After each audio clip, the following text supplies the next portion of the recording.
Tonight from Commonwealth Stadium, the second half of the Alberta grudge match between the Eskimos and Stampeders.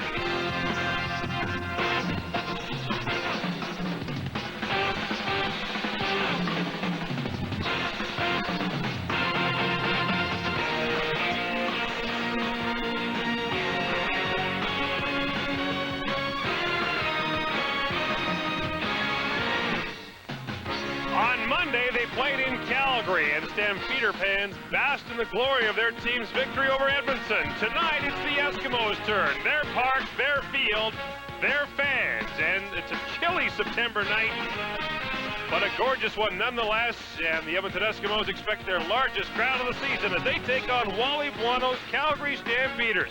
Buono is 9-9 as a head coach against the Edmonton Eskimos.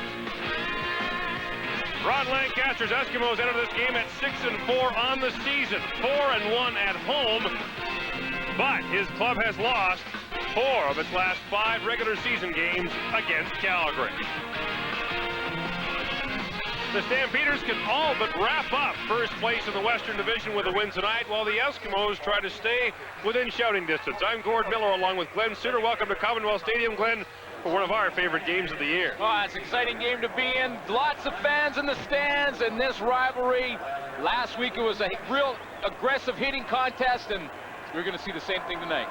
Special teams played a major role in the first meeting between these two on Monday in Calgary, particularly Terry Vaughan's returns and Edmonton's inability to cover kicks. Sean Fleming will kick it off for the Edmonton Eskimos, who won the pregame coin toss but deferred their choice to the second half. Terry Vaughan returned 6 punts for 105 yards in that football game and was also a major threat for the Calgary offense, which will get the first touch tonight.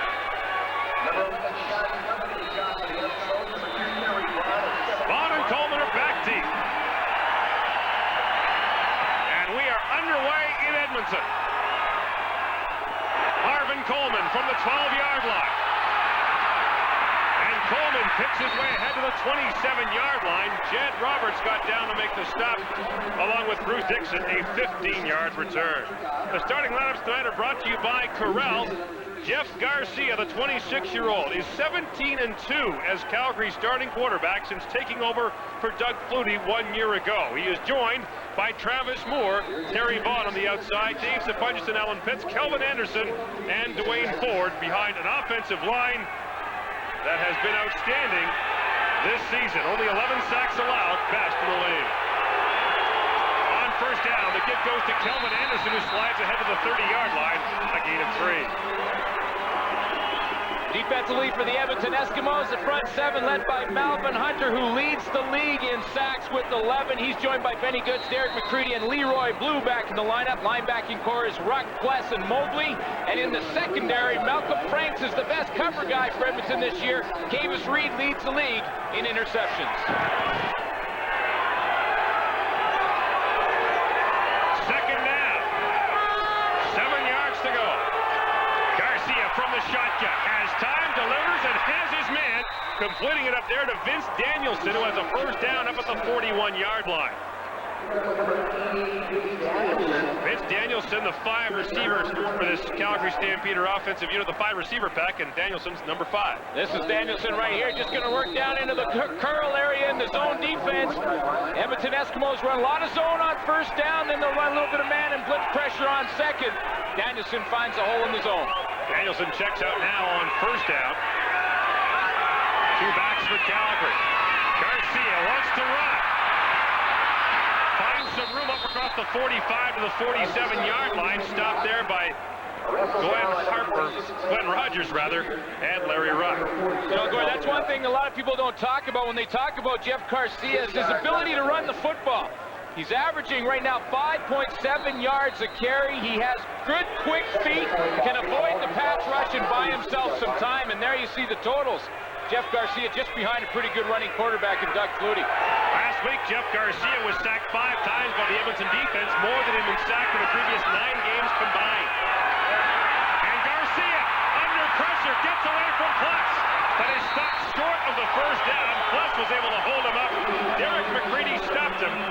this Edmonton defense, so tough all season long, holds on Calgary's first possession. Yeah, Gord, we just talked about the ability of Jeff Garcia to avoid the initial pass rush. Willie Bless is going to come on a delayed blitz. He's coming up and has Garcia dead to rights, but somehow Jeff Garcia eludes one of the best tacklers, well, the best tackler in Canadian Football League history, and buys a couple more yards.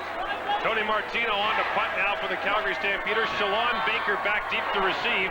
Controversy in Edmonton this week as Henry the Gizmo Williams spoke out about not playing for Edmonton. He has not dressed for a game this season for the Eskimos. Edmonton, though, leads the league in punt return yards. And this is Baker from his 18. And Baker out across the 27-yard line is stopped there by Kevin Reid. The Edmonton offense is led by 31-year-old Danny McManus. Last week, he threw a key interception that was returned for a touchdown by Marvin Coleman, and that was a turning point in that football game. Joining him on this Edmonton offense, one major change among the receivers. Out this week is Nick Mazzoli. Eddie Brown moves to wide receiver, and Mark Tolbert gets the start at slot back, and a change on the offensive line. Ron Carnup is out. Leo Groenwagen is in. Carnup's consecutive game streak ends tonight at 188. On first down, McManus under pressure finds Eddie Brown. And Brown is out across the 50 to the 52-yard line as the Eskimos strike quickly on their first offensive play, a gain of 24. Really important for the Edmonton Eskimos and the struggling offense to get started early against what is a very stingy Calgary defense. And Danny McManus throws a strike. Good timing, good ball. Hits Eddie Brown to the outside where the defender can't get to that football, and then Eddie Brown does the rest. The Edmonton offense did not score an offensive touchdown on Monday against Calgary. Eddie Brown, the former Stampeder, with a big gain to kick it off for Edmonton. Down to the ground, Eric Blunt flags her down. And Blunt is stopped at midfield as the tackle is made there by Marvin Pope. And Edmonton looks to be setting up that reverse as Eddie Brown took off behind the quarterback. But at any rate, offside will be the call against Calgary. The Stampeders, the least penalized team in the Canadian Football League. Offside, Calgary, number 30, first down repeat. Well, Ken Leonard was the guilty party coming on the halfback blitz, jumped the gun a little bit, and then got called on the offside. So Edmonton will accept that penalty, put them in a 1st and 5 situation. And Lazarek is tonight's referee.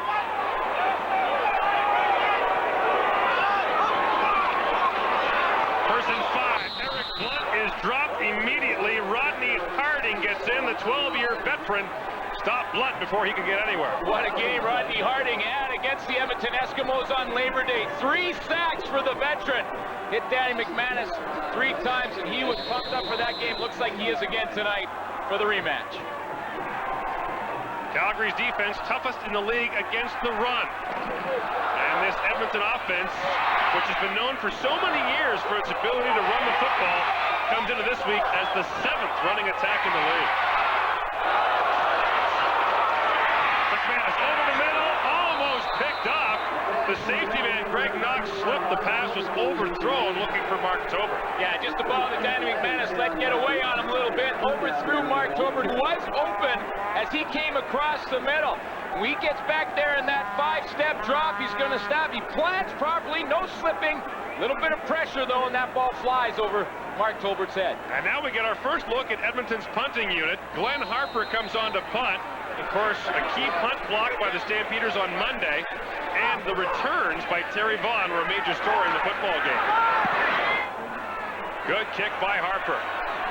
This is Coleman from the 7. And this time the Eskimos special teams do the job. He is dropped quickly. Davis Reed gets down to make the tackle. No score so far between the Eskimos and Stampeders. Will Johnson is the injured player on the Calgary bench, injured on Calgary's first defensive series. Will Johnson gets the pressure that's coming on Danny McManus. This is the ball that he overthrows on the play to Mark Tolbert. McClanahan's coming on the blitz, and in behind McManus, there's number 81, Will Johnson. Tough to see how he was injured, but they were tending to that hand.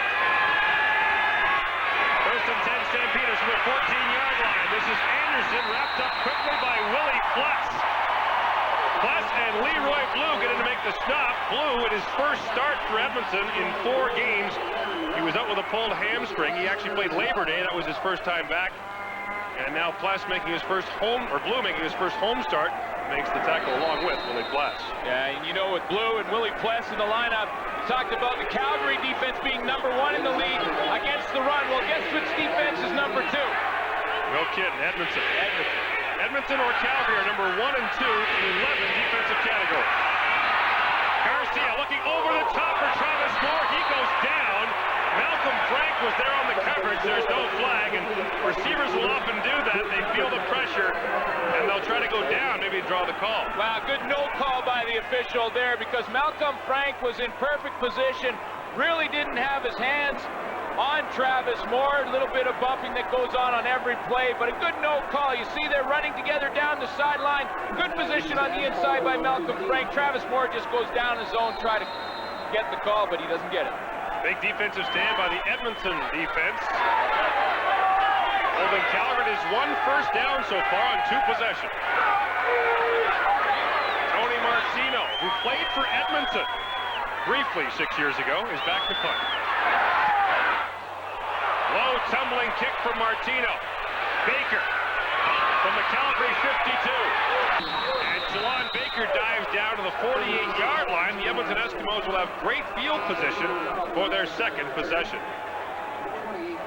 Well, it's crucial for the Edmonton Eskimos to get Eric Blunt the football. There's his all-purpose yardage per game this year. It's dropped off a little bit from last season, but still very important and integral part of this Edmonton offense. Last week, he was held to 41 yards on 8 carries against Calgary. First and 10 from the Calgary 49. A toss to Blunt. Tries the left side, gets around the corner, but Kenton Leonard's there along with Alondra Johnson to make the stop.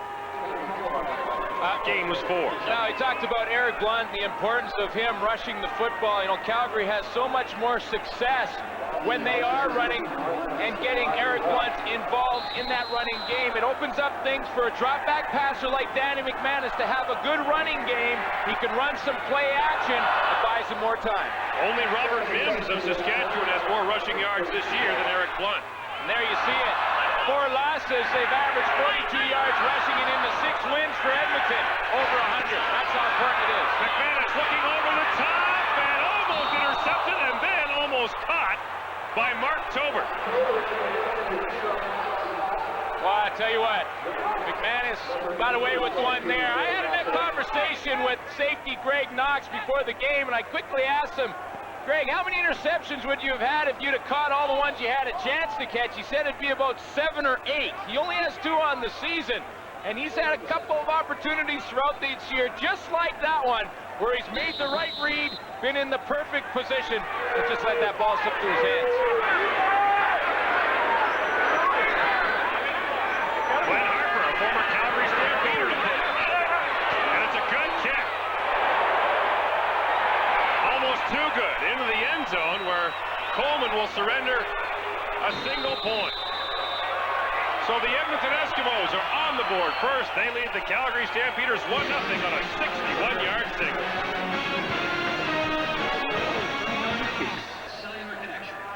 1-0. The Edmonton Eskimos lead the Calgary Stampeders with 7:42 to play in the first quarter, and the Calgary offense goes back to work with Alan Pitts, the 3-time CFL All-Star, leading the way. You know, I got my calculator out before the game, Gordon. I was going over some numbers on Alan Pitts. The rate he's going, in 2.5 years, he'll pass Ray Elgard in yardage. 43 100-yard games for Alan Pitts. That's a CFL record. And Alan Pitts would break Elgard's record in about half the time. From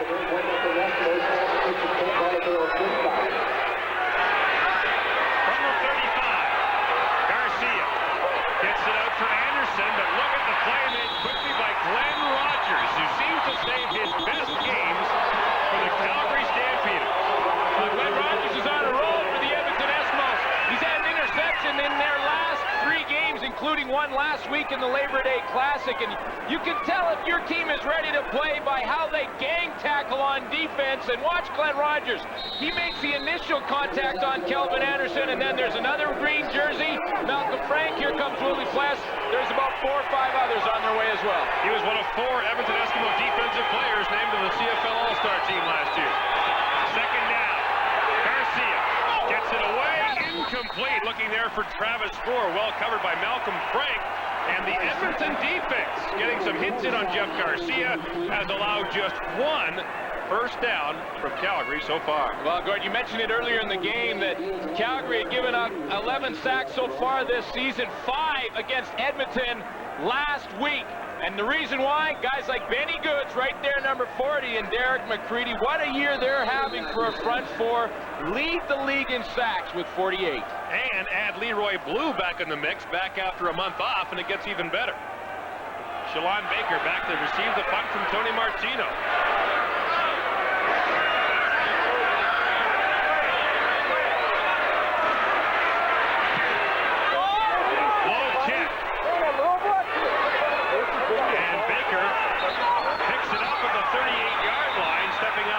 Eskimos thought there should be a flag, but there is not.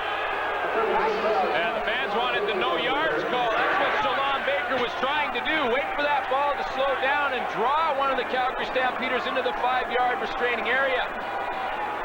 See how close he is right here. The ball's going to bounce around. Now, the only reason he knows he doesn't have any yards here, but he wants to see if he can draw. But the ball was out of bounds. The ball was out of bounds when he picked it up. Good call by the official. Shalon Baker, the Rookie of the Year last year in the Canadian Football League when he recorded 1,156 yards receiving. McManus on first down.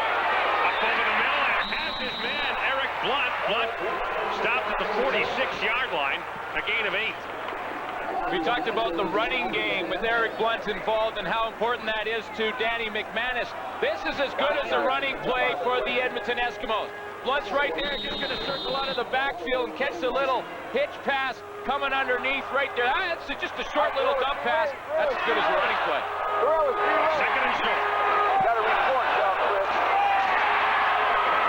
And Blunt again on the carry in through the defensive secondary and out to midfield. The pickup is 7 yards. It's an Edmonton first down.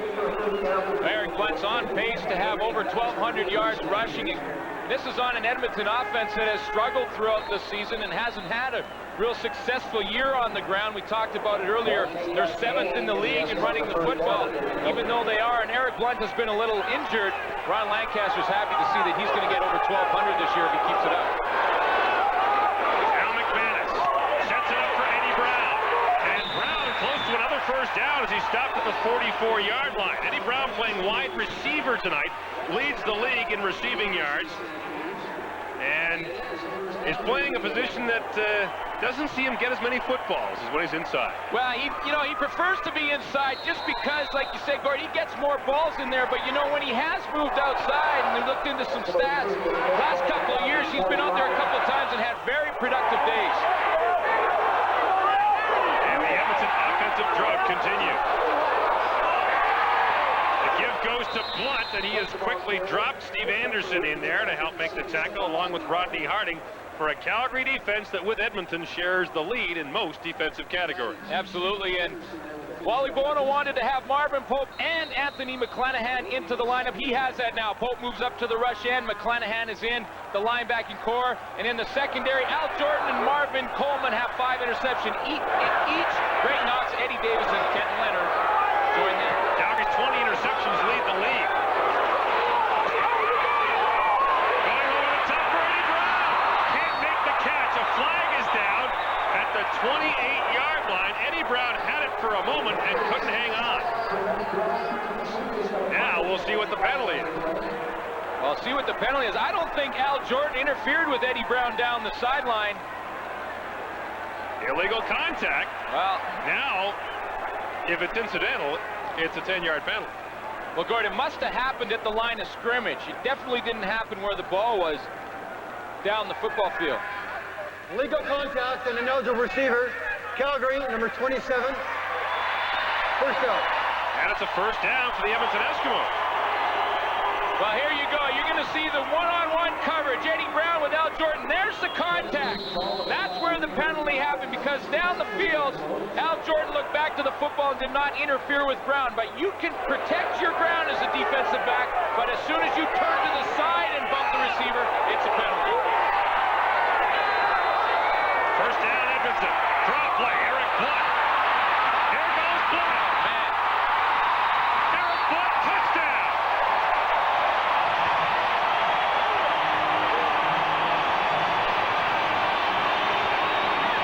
35 yards.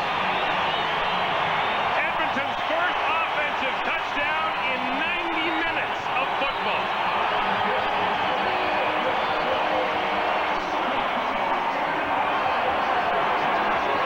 What a perfect play and execution of a play.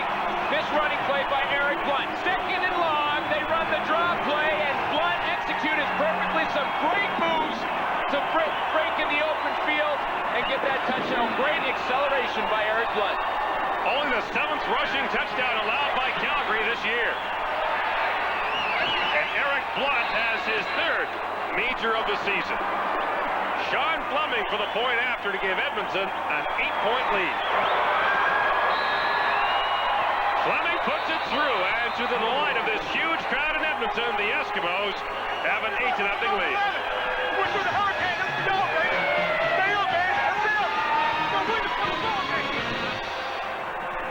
After playing 6 quarters without an offensive touchdown, the Edmonton Eskimos get one from Eric Blunt, and he got some help from his friend. It was a perfectly executed play, Gord. I mean, right here, look at this block on Rodney Harding by Thomas Rayam. He was in Birmingham last year.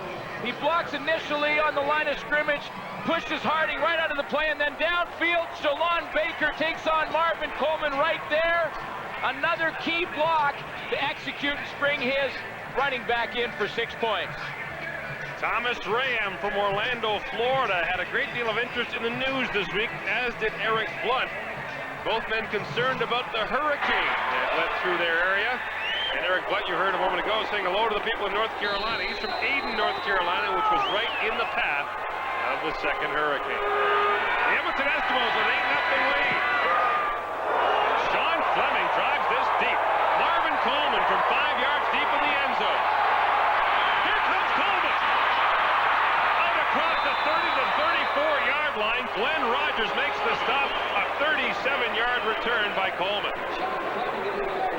Boy, Marvin Coleman, 2nd in the league in kickoff returns. He averages 24.7, and when you're an offensive coordinator, you're so happy with that because you're thinking, if my punt returner can give me 2 first downs and then some when every time he touches the ball in a kickoff return, I'm a pretty happy guy. The Edmonton Eskimos with the lead. When they led Calgary at the half on Monday, it was the first time Calgary had trailed the game at the half all year.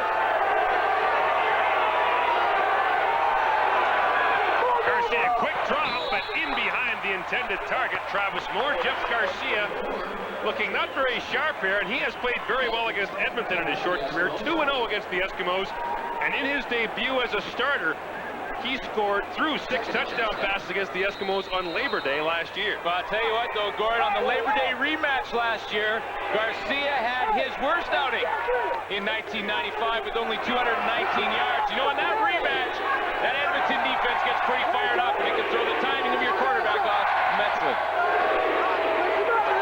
From the shotgun on 2nd down, Garcia's under pressure, gets it away, and completes it to Terry Vaughn. Vaughn lunges across the 45 and has the Calgary first down. Only the 2nd first down of the game for the Stampeders. Good job by Garcia to buy himself some time there, move outside to the pocket and find Terry Vaughn, who right now with the Calgary Stampeders and in the Canadian Football League has the longest reception. 104 yards, and we saw it in the game against Saskatchewan.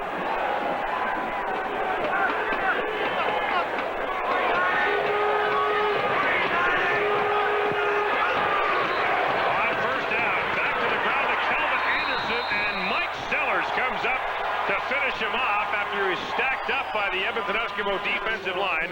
The Edmonton Eskimos have dressed 8 defensive linemen for this game tonight. Well, they like to do it because a lot of their defensive linemen like Jed Roberts and Mike Sellers and Errol Martin can all cover kicks and punts. So they get the fresh legs on the D-line, but they also get the special teams work from guys like Mike Sellers.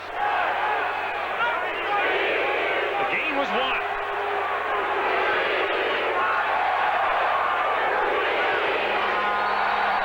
And flags are down as the 20-second clock has expired, and an angry Jeff Garcia will be called for a time count violation. Time count violation.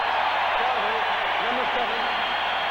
And give an assist to the big crowd here in Edmonton. Little payback for what happened in Calgary on Monday, where the public address announcer actually incited the Calgary fans to make noise. The Eskimos very bitter about that, but the Edmonton fans are into it now. Here they go.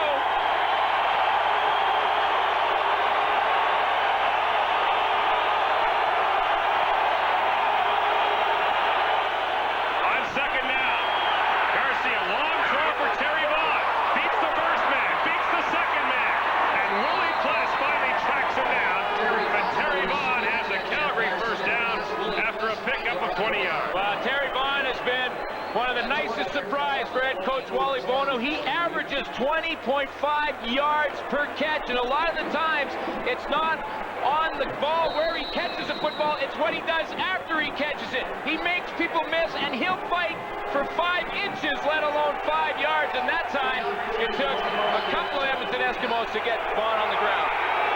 5 Calgary receivers have 25 or more catches. On first down, Garcia delivers it to Vince Danielson. Danielson stopped at the Edmonton 44-yard line. A pickup of 5. And Jeff Garcia paid the price again. Yeah, I was going to say Jeff Garcia took a hit, and this is a tribute to the toughness of a Jeff Garcia. Willie Pless is coming on the delayed blitz. Comes from the outside, and watch how he hits Garcia just as he throws that football. And I'll tell you what, it takes a lot of courage for a quarterback to stand in there knowing you got the Terminator bearing down on you. A 3-time CFL Defensive Player of the Year, including the last 2 seasons.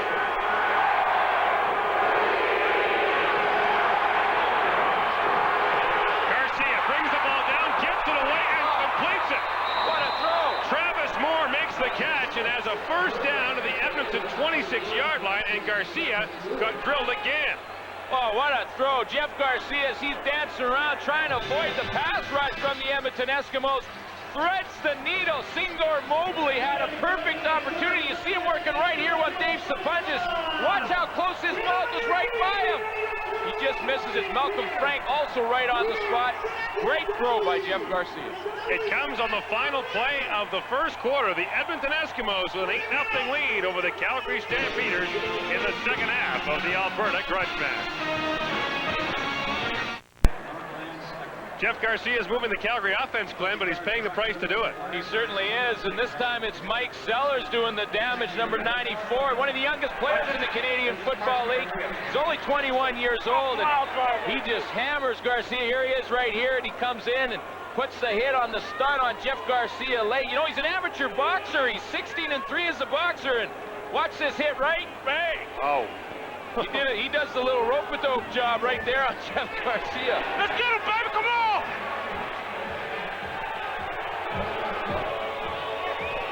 Mike Sellers out of Walla Walla Junior College, not far from where Hugh Campbell went to school, and that's where they heard about him. First and 10 for the Stampeders from the 26. The give goes up to Kelvin Anderson, and he goes nowhere. Derek McCready got up to stop his forward progress, and McCready has been a huge factor in the game so far. Derek McCready is working on big Fred Childress on the play and does a tremendous job to get in that backfield and snuff out that play. He's down at the bottom of your screen, and look at the swim move up and over the top, and Kelvin Anderson has no place to go. And you think big Derek McCready's getting the hang of this Edmonton-Calgary thing in his first year with the Eskimos? Doesn't take long. Flags are down. Garcia finds over the middle for Dave Sapunjas, who makes his first catch of the game, maybe, depending if it's wiped out by penalty. He's down to the 25-yard line, 6 yards short of a first down, but Edmonton was offside. David Sapunjas has only 1 touchdown catch in his last 8 games. Offside, Edmonton, number 79, second down, repeat it. So they accept the penalty to McCready. It'll bring up 2nd and 12. McCready is right down at the bottom of the screen here. He lines up. You can see his foot is well up over that line, and that's why he gets called on the offside.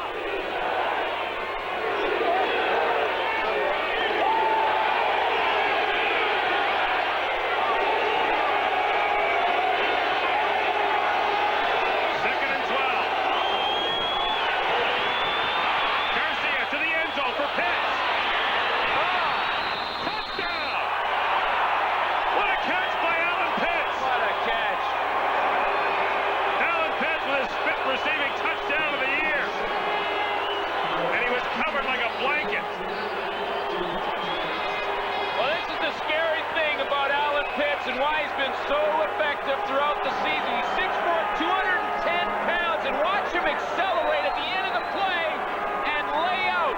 Alan Pitts has deceptive speed, and when that football is in the air, he goes and gets it.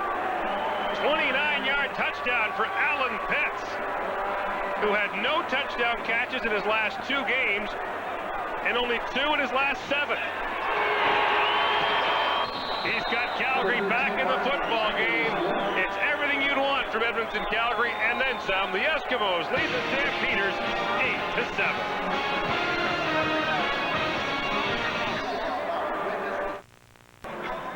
Alan Pitts knows where the end zone is. He gives his team the lead with the touchdown. That is his 75th career score. Well, on Labor Day, Glenn Rogers won the battle. Pitts was held to 1 catch for 27 yards last week. This week he wants to make amends, and he started out properly with that big touchdown reception, and what a catch as he lays out in the end zone. Alan Pitts with a circus catch, and the official delayed for a moment, signaling touchdown because he caught the back half of the ball, but he was able to hang on for his 5th touchdown reception of the year.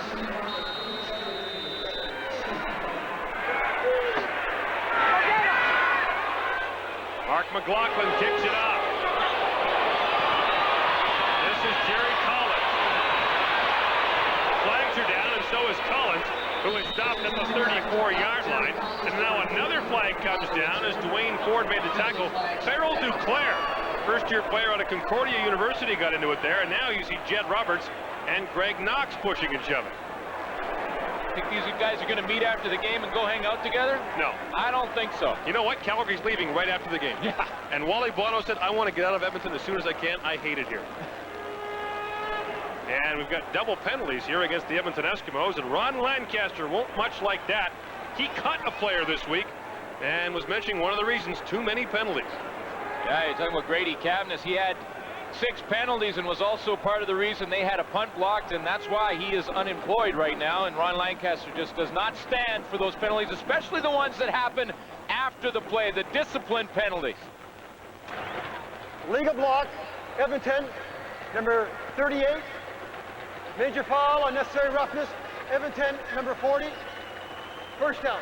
Benny Goods is called for the unnecessary roughness. Errol Martin is called for the illegal block, and we'll see what Benny Goods and Farrell Duclair were up to. And you can see the play is over now. There's number 40, and they get the shoving match going and hits Duclair right in the middle of the back. And that's the one that Ron Lancaster's not going to be happy with. Well, it backs the Edmonton Eskimos up to their own 8-yard line.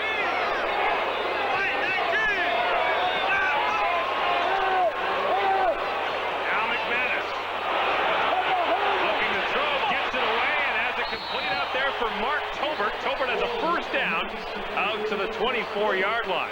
Now, we talked about a little bit earlier about the effectiveness of Eric Blunt and this offense when he's running the football. And this time, you see Tobert, because of the play-action pass, Mark Tobert can work all the way across the field to the flat. Danny McManus has plenty of time, and Tobert can just keep on working to the open area in the zone and give his quarterback a target.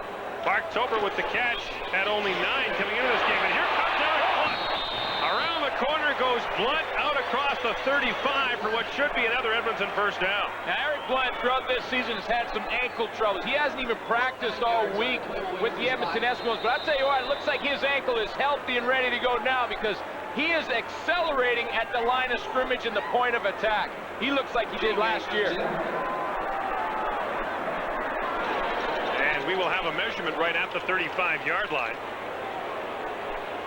Eric Blunt is at 175 touches coming into this game. He's had 142 carries and 33 receptions. That's the male. That's carrying the male. Well, his running mate, Jerry Collins, has only had 6 carries throughout the season. He's the forgotten man. Eric Blunt's going to get the workload. Hey, when you got a guy as talented as Eric Blunt, Ron Lancaster knows, hey, why not give him the ball? This is not a very tricky game. There's Jerry Collins, who spends most of his day blocking for Eric Blunt. It was a first down. Here comes Blunt again.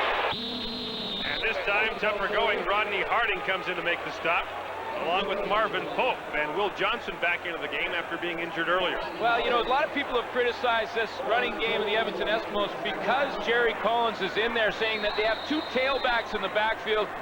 See big Will Johnson taking a look at those tailbacks, the ones he has to get in this running game. But Collins has done a pretty good job. Ron Lancaster says he doesn't have the size, but everything we've asked him to do on the football field, he's done. He's very happy with his blocking ability. Here comes the blitz. McManus gets it away deep. That's the man, Eddie Brown. And Eddie Brown was almost gone. Al Jordan saved a touchdown. But Brown gets down to the 31-yard line to pick up a 41 yards. The last time Eddie Brown played wide receiver, Gordon, he had 100 yards. It was in 1993 and 3 touchdowns. And he's having a great game out at the wide receiver position again. He just keeps working. Goes out of bounds, comes back in. Now, if he is pushed out of bounds, he's allowed to come back in and make the catch. If he runs out on his own, he's not. There's the pressure by Anthony McClanahan on Danny McManus. He delivers a strike to his receiver down the sideline. And that'll pad Eddie Brown's league-leading receiving numbers. He now has 859 yards receiving. On first down, Eric Blunt nowhere. There's Will Johnson saying, don't bring that in here. Big Will Johnson, the 5-time CFL All-Star who has 99 sacks coming into this game in his career.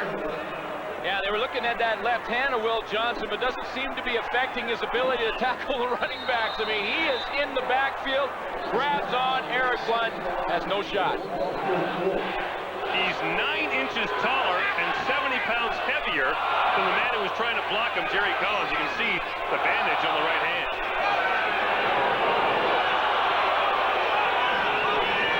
Second down and 12. Here comes the blitz again. McManus gets it away. Has Colbert for a moment, but he can't make the catch. It'll fall incomplete. We'll see Sean Fleming and the field goal unit. Well, I tell you what, Gordon, you know, Danny McManus has taken a lot of criticism here in Edmonton for throwing his interceptions. He's played pretty well tonight, and you got to give him credit for this play right here. I mean, he had tremendous pressure. There's blitz coming right here from Anthony McClanahan. He's coming on the blitz. Marvin Pope's in there. Darryl Hall's in there. McManus still can deliver the football. Sean Fleming is out in the field as Danny McManus and the offense give way. McManus has not, or Fleming rather, has not missed a field goal try for Edmonton this year. 10 for 10. And 5 for 5 outside the 40. This try from the 41.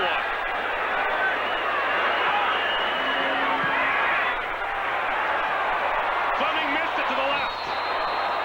His first miss of the year. Edmonton gets the single point and a 9-7 lead. The Edmonton Eskimos with a 2-point lead. You're watching the CFL Live on TSN. Fleming is now 10 for 11 on the season after missing his first try this season with the Eskimos. He was 10 for 10 perfect until this. Well, the hold looked good. Glenn Harper, the punter, is the holder, and that looked good. Sean Fleming knows it's his fault, just pulled it to the left. I mean, he has to figure he wasn't going to go 100% on the season.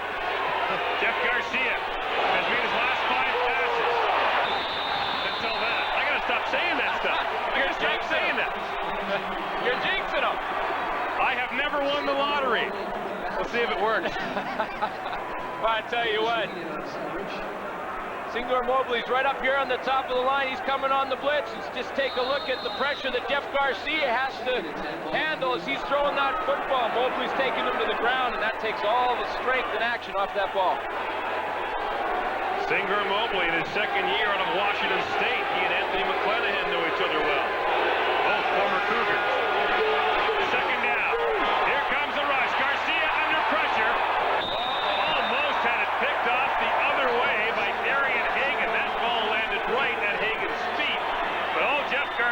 could see was that wall of green. Well, Leroy Blue and Benny Goods were providing the pressure, but Jeff Garcia almost committed a costly error because he was just trying to dump that football. Here comes Benny Goods and Leroy Blue on the stunt. They come from the outside. Blue takes that outside pass rush lane, and Garcia's just trying to throw it away. But Darian Hagan all day picked it up. Now Martino to punt. 11 men up for the Eskimos. Shalon Baker back deep to receive.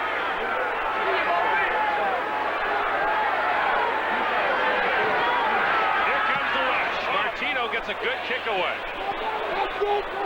Bounces to Baker at the 34-yard line. And Baker out across the 40 to the 42.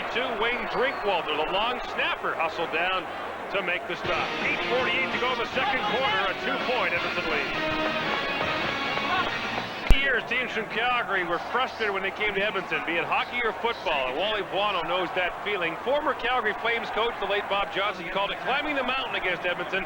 In the 70s, Calgary won just 7 of the meetings against the Eskimos. In the 80s, they were 6-19. In the 90s, they're 9-9. They've won 4 of the last 5 regular season meetings. At one point in the early 80s, the Edmonton Eskimos won 18 of the 19 regular season games between these two teams. The Matt Dunnigan, Damon Allen days here in Edmonton. McManus up to throw quickly. That pass is knocked down at the line, intended for Eric Blunt. Stu Laird of the Stampeders was telling me today that he played 5 years in the Canadian Football League before the Stamps beat Edmonton. I know the feeling. You know what, we look at this Commonwealth Stadium, and I love doing a football game here now with the natural grass, a beautiful stadium. Boy, as a player, you just hated to come over. You like playing on grass, but you always seem to go home with the loss. The fire engine? The fire, don't bring it up. I have nightmares of the fire engine doing laps at Commonwealth Stadium. Second down. Here comes the rush. McManus gets it away and finds Darren Flutie. And Flutie has a first down across midfield to the Calgary 54-yard line, his first catch of the night. Yeah, McManus is throwing some strikes right now. He finds Darren Flutie on the outside, but McManus has had a lot of pressure on him. You see Marvin Pope, he lines up as a defensive end, but then drops. You know, he's played linebacker, but now he's used to rushing the passer. Not as many reps dropping and covering receivers, and just couldn't get out to the flat in time.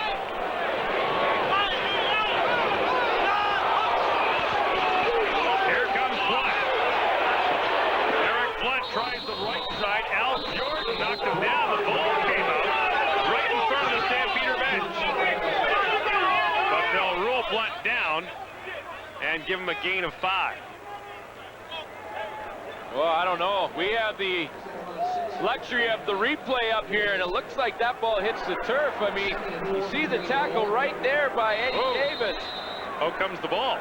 The ball is sitting there right inbounds, and McClanahan is grabbing onto it.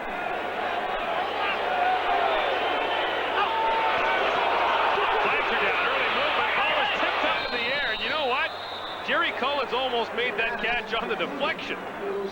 But it looked like Calgary moved early. Yeah, I think it was Marvin Pope from his rush end position at the top, the far side of the field, that jumped offside.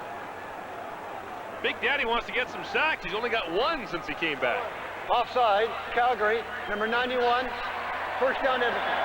Big Daddy was offside. Yeah, he wants to get back in that sack race. I mean, Rodney Harding's got 8, Will Johnson has 7. He wants to be up there with the leaders. Of course, he gets more chances to do that at the rush end position. Well, Iwano just reminding him, hey, I know you want sacks, but just wait till they snap the ball.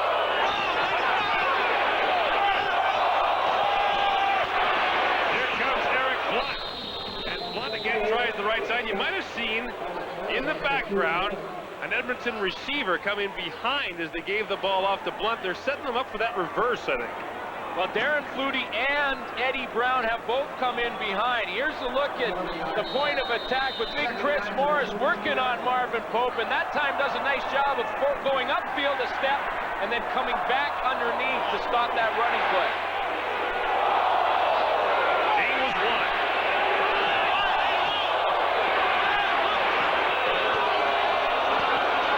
McManus for Shalon Baker, can't make the catch.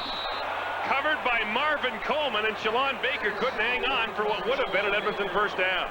Well, I tell you, Marvin Coleman is just like the big play guy. We talked about it last week. He had the big interception, 78-yard touchdown, which really broke Edmonton's back. And on second down and long to go, Shalon Baker has a chance to catch it, but Marvin Coleman comes up with the strip. Another big play. And now Coleman will go back to return the punt for the Stampeders. He has 3 interception returns for touchdowns and 2 punt returns for touchdowns in his career.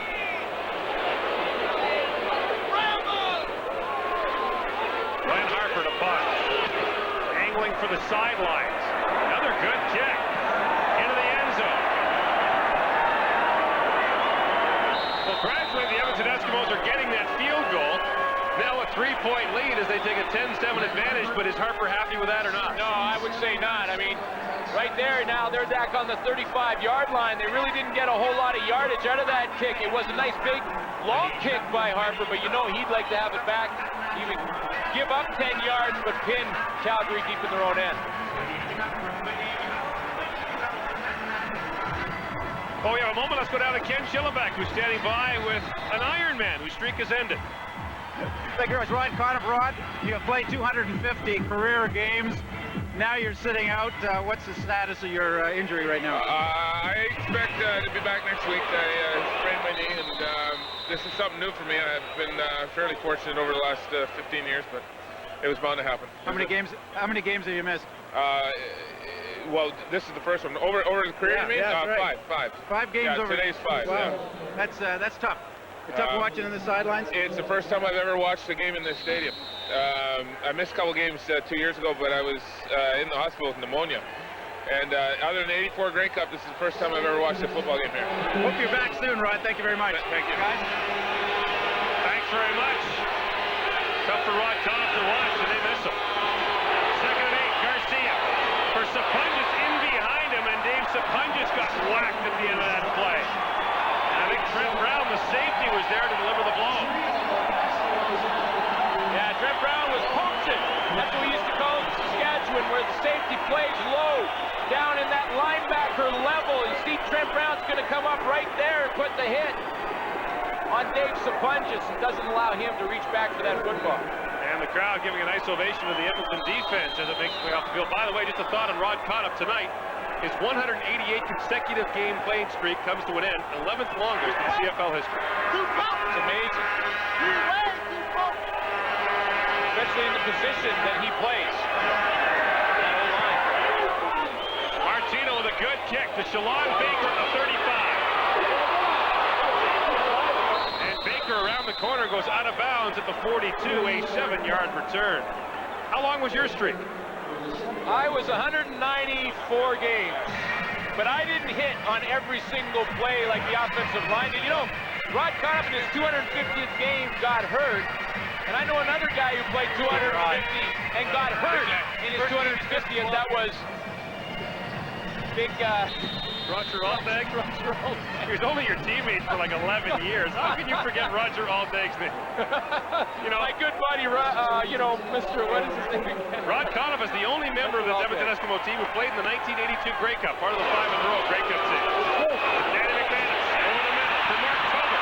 Tobin with the catch down to the Calgary 49-yard line. So Rod Conniff came up just 6 games shy of your consecutive games record.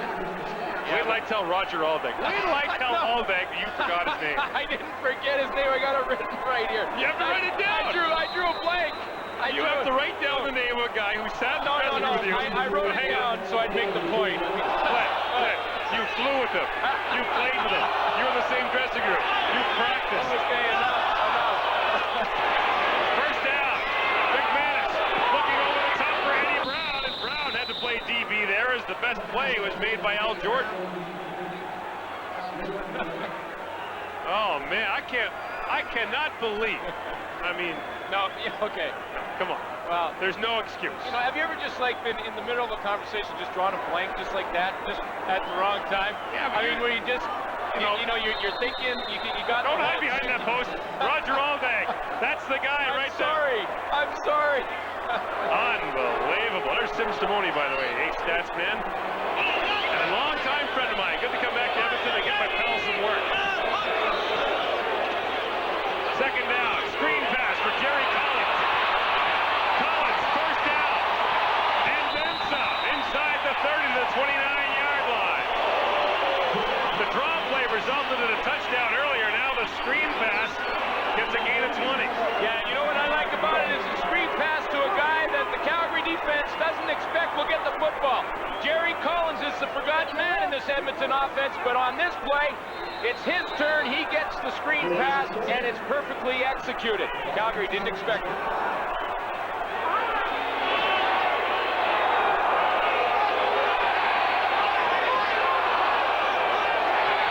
First down, Edmonton.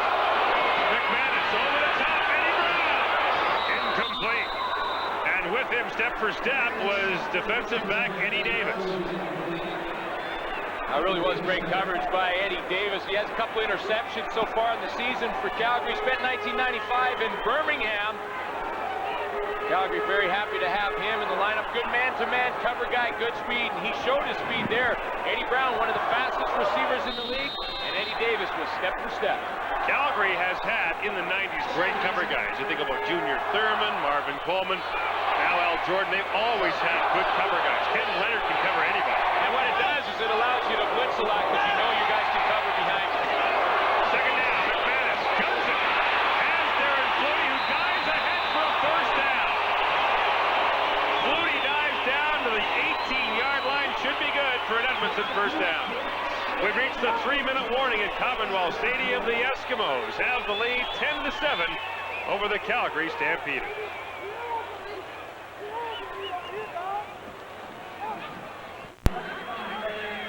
Welcome back to Commonwealth Stadium. The green and gold with a 10-7 lead over the Calgary Stampeders. And the Eskimos with the ball at the Calgary 13-yard line. The question is, can this team get the ball in the end zone? You see Danny McManus's numbers. He began in Winnipeg and then went to BC. And remember, he was the Grey Cup MVP for the Grey Cup champion Lions in 1994. You know, Danny McManus last season attempted more passes than he did in the previous 3 years. So, I mean, everyone's criticizing Danny McManus and his interception ratio, but you know, he hasn't been the starting quarterback his whole career, and he's just getting used to throwing that many passes in a season. On first down, the toss goes to Eric Blunt. Blunt gets hung out outside and then gets hammered on the way out by Anthony McClanahan. Forced out of bounds at the 20, a loss of a couple. But our Lancaster knows if you can't hit your running play at the point of attack, in other words, hit at full speed as you're hitting the line of scrimmage, like Eric Blunt has done a lot tonight, you're not going to have any success. This Calgary defense is just too quick pursuing to the football, and if Eric Blunt gets strung out like he did on that play, there's no shot. The pursuit will get him. So the Eskimos now 2nd and 12 from the 20 under 3 minutes to play in the first half. Calgary's defense hanging tough. McManus scrambling drops. And that is career sack number 100 for Will Johnson. And Dan McManus is still down. A couple of years back, Will Johnson led the league in sacks with 17. Danny McManus hurting after Will Johnson tattooed him on this play. McManus does a pretty good job to buy a little bit of extra time, but Will Johnson just too tenacious in his pass rush as he comes over and levels the Edmonton quarterback.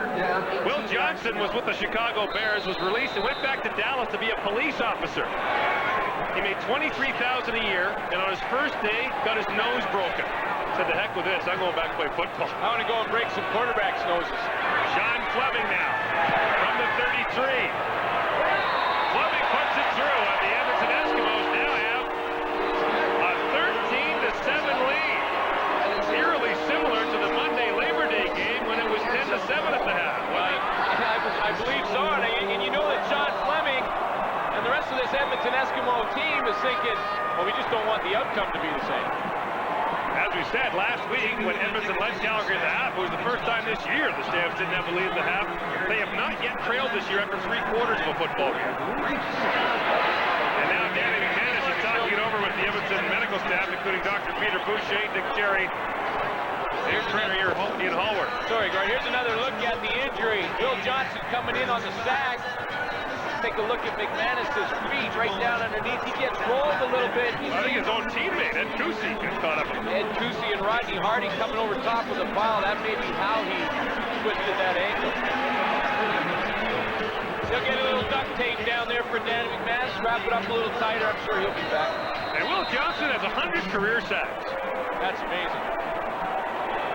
5 straight selections to the CFL All-Star team for Will Johnson. At his current pace, if he plays a couple more years, he'll be in the top 5 all-time as well. Kickoff is taken deep by Marvin Coleman. Beats the first wave. Here comes Coleman. Out across the 40 and finding Gang tackled at the 43-yard line. A 63-yard kickoff, a return of 31, and Dave Sapunjas comes back on the field. And Sapunjas didn't make the big catch last week. He made the big block last week. Blocked the punt late in the first half. That's one thing you got to admire about Dave Sapunjas. You know, that's how you break into the league, in the Canadian Football League. You play special teams, but of course Dave Sapunjas, over the last 4 or 5 years, has made his name for his pass-catching ability. When you come and make the big play on special teams, you know you're giving it all. You're getting it all from a good player like that. He'll be 29 tomorrow. First down for the Stampeders from their 43. Garcia over the middle for Danielson. Can't make the catch. Double covered by Singor Mobley and Trent Brown. Singor Mobley, I mean, that would be one heck of a catch by Danielson to come over top. Singor Mobley was in a trail technique. What that means is that you let the receiver sort of run by you, then you get in his hips slightly behind him. When he turns to the middle of the field, you're going to see it just to the left of your screen. He's going to come into the picture right there. See, Singor Mobley is underneath, so Vincent Danielson had to get up over top of him to try and come up with that catch. He couldn't do it.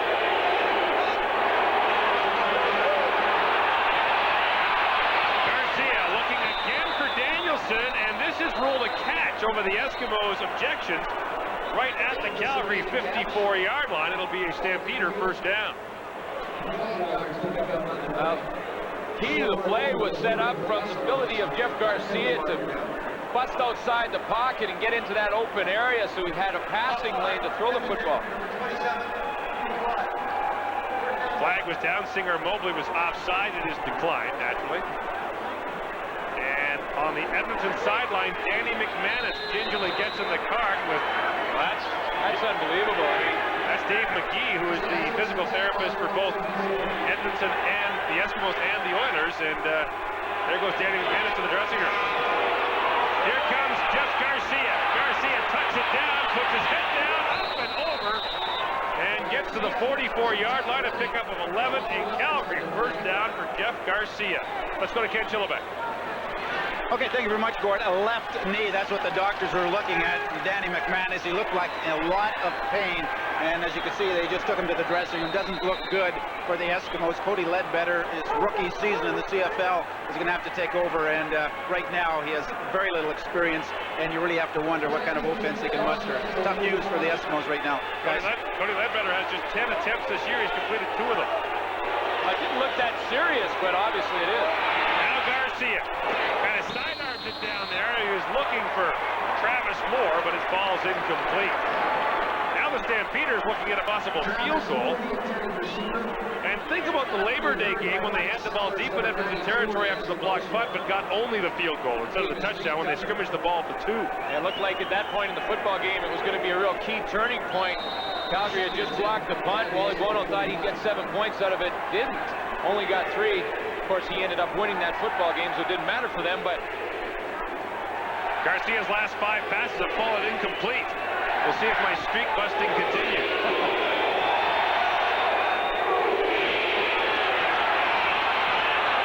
Looking over the top, Alan Pitt can't make the catch this time. Covered by Darian Hagan. Al Pitts turned in the circus catch earlier for the touchdown, but couldn't hang on this time. Well, I'm a little surprised that they haven't gone to this kind of matchup. I mean, Calgary hasn't earlier, and you see big Bruce Covington down on the field. But here comes the pressure on Danny McManus.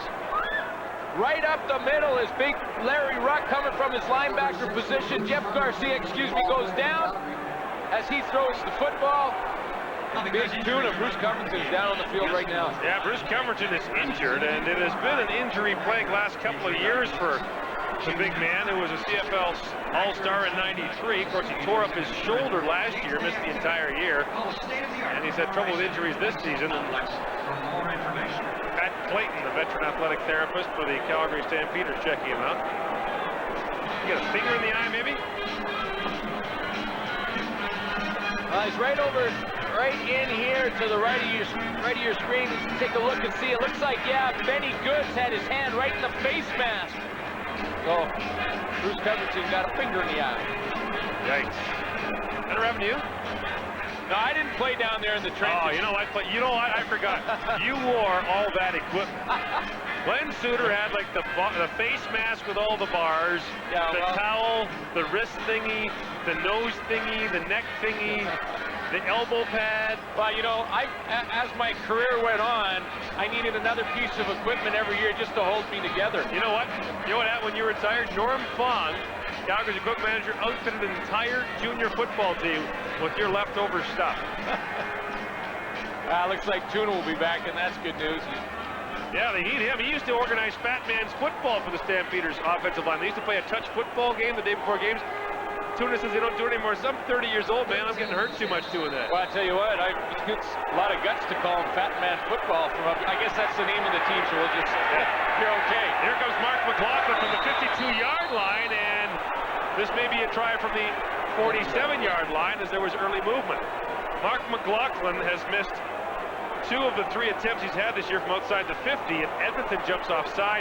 Ron Lancaster will absolutely hate that. Offside, Edmonton, number 40, still third down. Benny Goods jumps. Still third down, so Lancaster will still see Calgary kick the field goal, but it's just a shorter field goal now for Mark McLaughlin.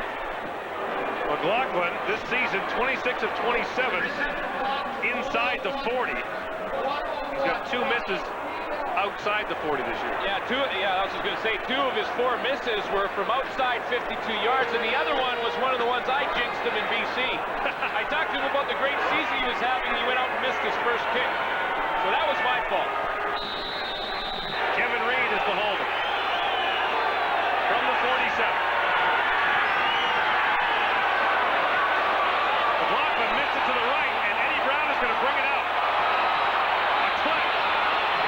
Brown gets down to the 2-yard line, and he'll actually have to back up to the 1. There was a clear clip, and now at the 45-yard line, we got some pushing and shoving, as Mark McLaughlin, the kicker, got hit by Cavis Reed. Wow. Edmonton, Calgary, huh? You got all that.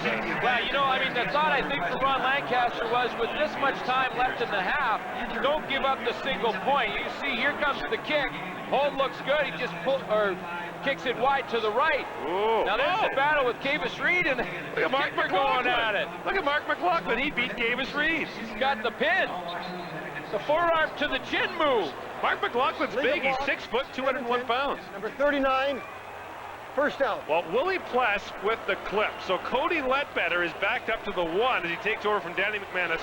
Cody Ledbetter's first play as a professional quarterback in the CFL, fumble. Yeah, in the second play, he got hit. One of the hardest hits I've seen all year by Lugo Zizikovic against Ottawa. I couldn't believe he got up there. Here's Eric Blunt. Better get out of the end zone. Just does. Well, I was going to say, going back to that thought, Ron Lancaster wanted to run that one out and not give up the single, but with still 47 seconds left in the clock, Calgary can hold Edmonton right now to punt the football. They're going to get another chance at a field goal. Eric Blunt barely gets out and almost gives up the safety there. And checking into the game for the Edmonton Eskimos, along with Cody Ledbetter, is Don Blair, number 20. We'll see his first action now. Blair signed this week out of the University of Calgary.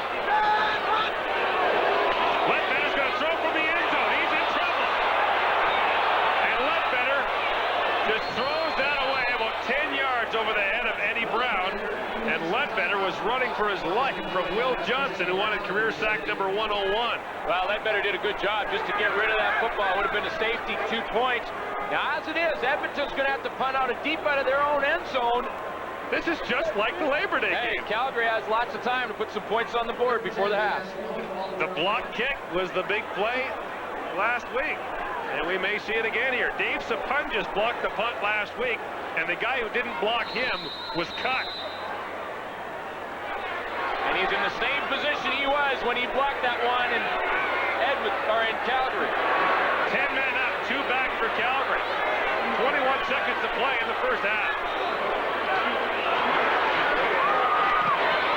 Got the return on. Harper sends it down to Terry Vaughn. Here comes Terry Vaughn. Still going. Vaughn inside the 20. Terry Vaughn stopped at the 3. Seymour Mobley saved the touchdown along with Errol Martin. A 35-yard return of a 38-yard punt. Last week, after the blocks, Calgary got the ball first down at the Edmonton 2. This time they've got it at the 4. I'm starting to feel like, seen that, done that, got the t-shirt. I mean, look at this. It's a little bit different, and then it's not a block, but here comes the return, and Seymour Mobley saves a touchdown. But here's Calgary just before the half with the same type of opportunity. Now, last week, Edmonton stopped them. See what happens now. Interesting that Edmonton's punt unit has been the big problem in the last 2 games. First and goal, just inside the 4.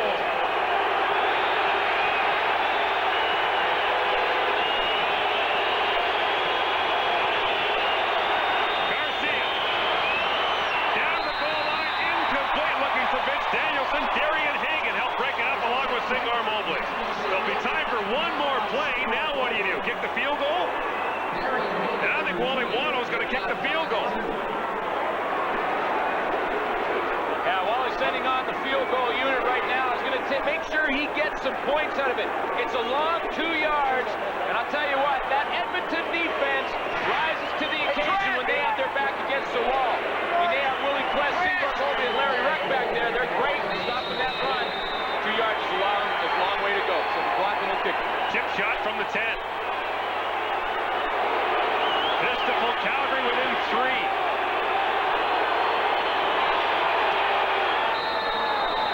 And McLaughlin puts it through.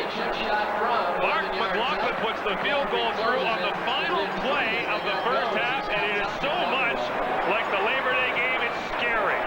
And it's carrying over to this week as Cavis Reed and Mark McLaughlin talk it over. And now both teams will talk it over in the dressing room. The Edmonton Eskimos lead at the half for the second straight game. The second half still to come.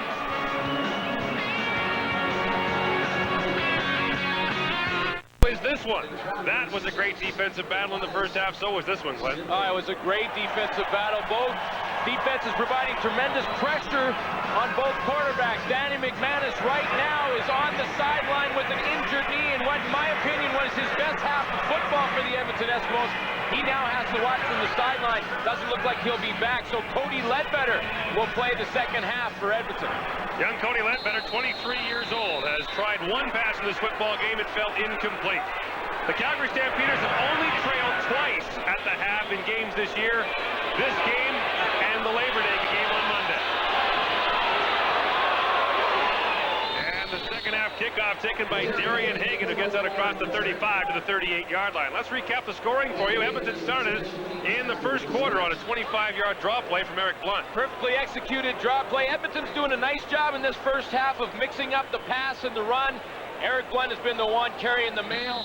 And then Alan Pitts in the second quarter answers the bell when he comes up with this great leaping catch in the end zone, working on Glenn Rogers for the Calgary Stampeders. 5th touchdown of the year for Alan Pitts. Edmonton leads by 3.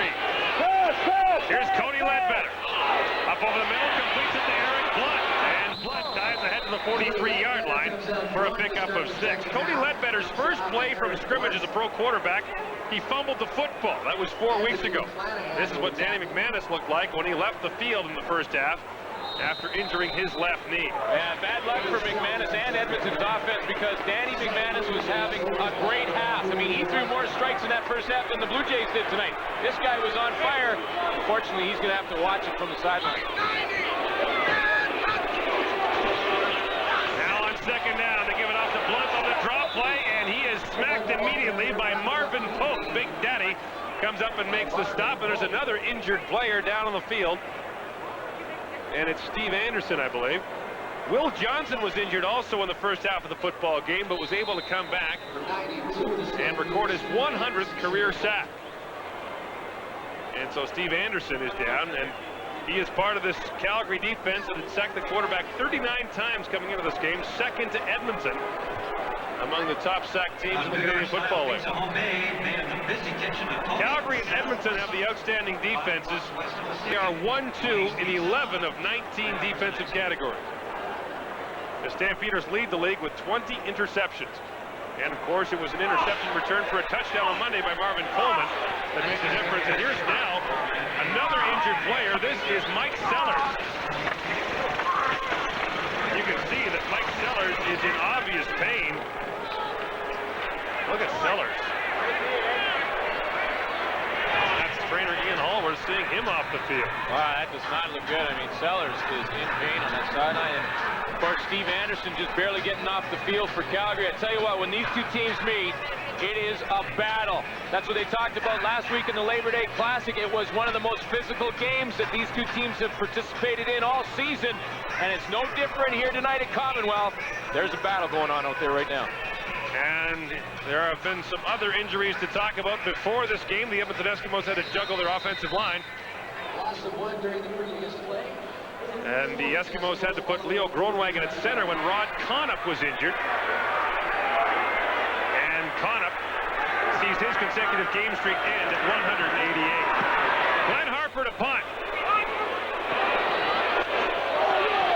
Taken by Marvin Coleman, trying to find the outside. It's a foot race to the corner. Here comes Coleman, out across the 40, and finally dropped at the 44-yard line. Marvin Coleman ran a long way. They got 8 yards on the return, and we'll see Jeff Garcia and the Calgary offense go to work for the first time in the second half. Jeff Garcia is 17-2 as Calgary's starting quarterback. You see the amount of field that Marvin Coleman had to cover on this punt return. 8-yard gain, and he went about 60 yards. But he can do that because he's a defensive back. Calgary's offense on the field now. He's got a couple plays to go over there and rest. From their 44. Here come the Stampeders. Garcia from the shotgun. The rush is on. Garcia gets it away and complete to Dave Sapunjas, who slides out of bounds at the 50-yard line.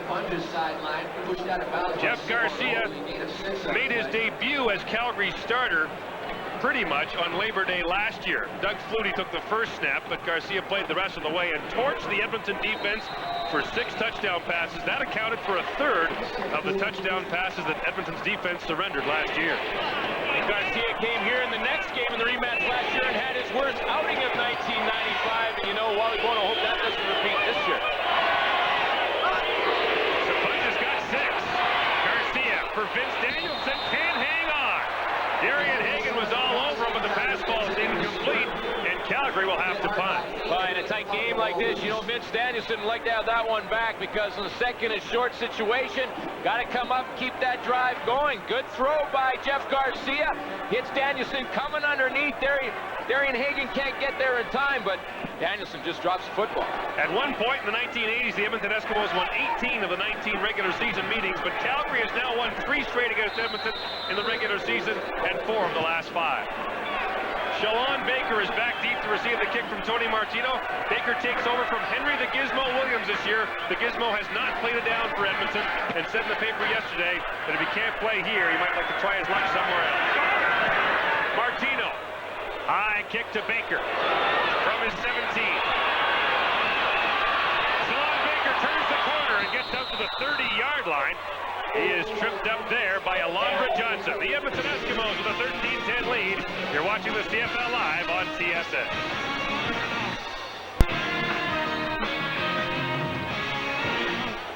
Here are the numbers from the first half of play here, and you can see not much to choose between these two football teams. No turnovers in the first half, and you get the sense that the first one of this game will play a major role in the outcome. Here comes Cody Ledbetter on first down. Slings it out there, incomplete, looking for Darren Flutie, and he bowls over a young lady taking pictures on the sidelines. Appears to be all right, I think. I tell you what, this Labor Day rematch is a physical game for everybody. Hope you got the shot. That'd be quite a picture. See Ledbetter getting some pressure late from Pope, and here comes the hit. Ball at the 30 of the Eskimos. That's 1-2 and snap and boom. Camera equipment goes down, and so does she. Second and 10 for Ledbetter. The rush is on. Ledbetter fires it deep for Eddie Brown. And it is intercepted. Picked off by Al Jordan. And Jordan down to the Calgary 51-yard line. The first turnover of the game. It's Calgary's league-leading 21st interception. And Al Jordan now has 6 picks on the year to tie Kavis Reed of Edmonton for the league lead. Well, it's amazing. Tonight in this game, 4 of the 5 top defensive backs in the league are playing tonight. And Al Jordan's one of them. 6th interception, does a nice job of staying on the inside position of Eddie Brown. Cody Ledbetter had some pressure on him, so he had to throw that ball real high, put a lot of air under it. That allowed Al Jordan to run under it. Stamps have the ball at their own 51. Garcia sets up the screen for Kelvin Anderson. Anderson stumbled on the turf, and that slowed him up just enough. Larry Ruck able to get there and make the stop, along with Trent Brown. Kelvin Anderson last week was held at 21 yards, but 11 carries. In the first half, had just 2 yards for the Calgary Stampeders. Well, you know, he's only had a 100-yard rushing game for the Calgary Stampeders, but he's averaging about 5 yards a carry. This Calgary offense, as potent as it is when you throw the football, you can get 5 yards out of your running back, you're happy. Second down.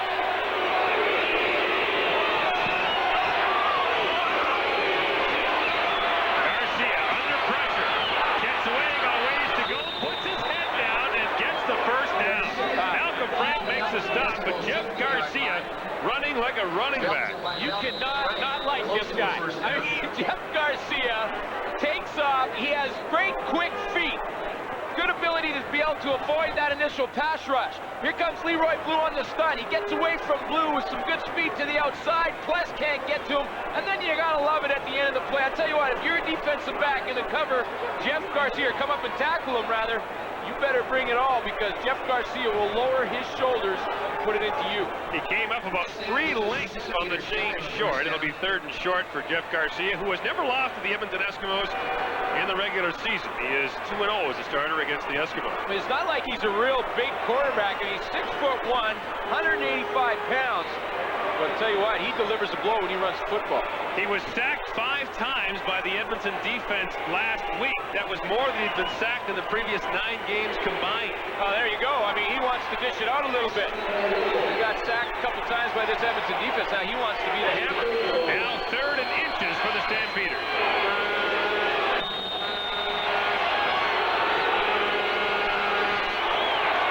And Garcia dives ahead for the easy first down. The Edmonton Eskimos have their biggest crowd of the year here tonight.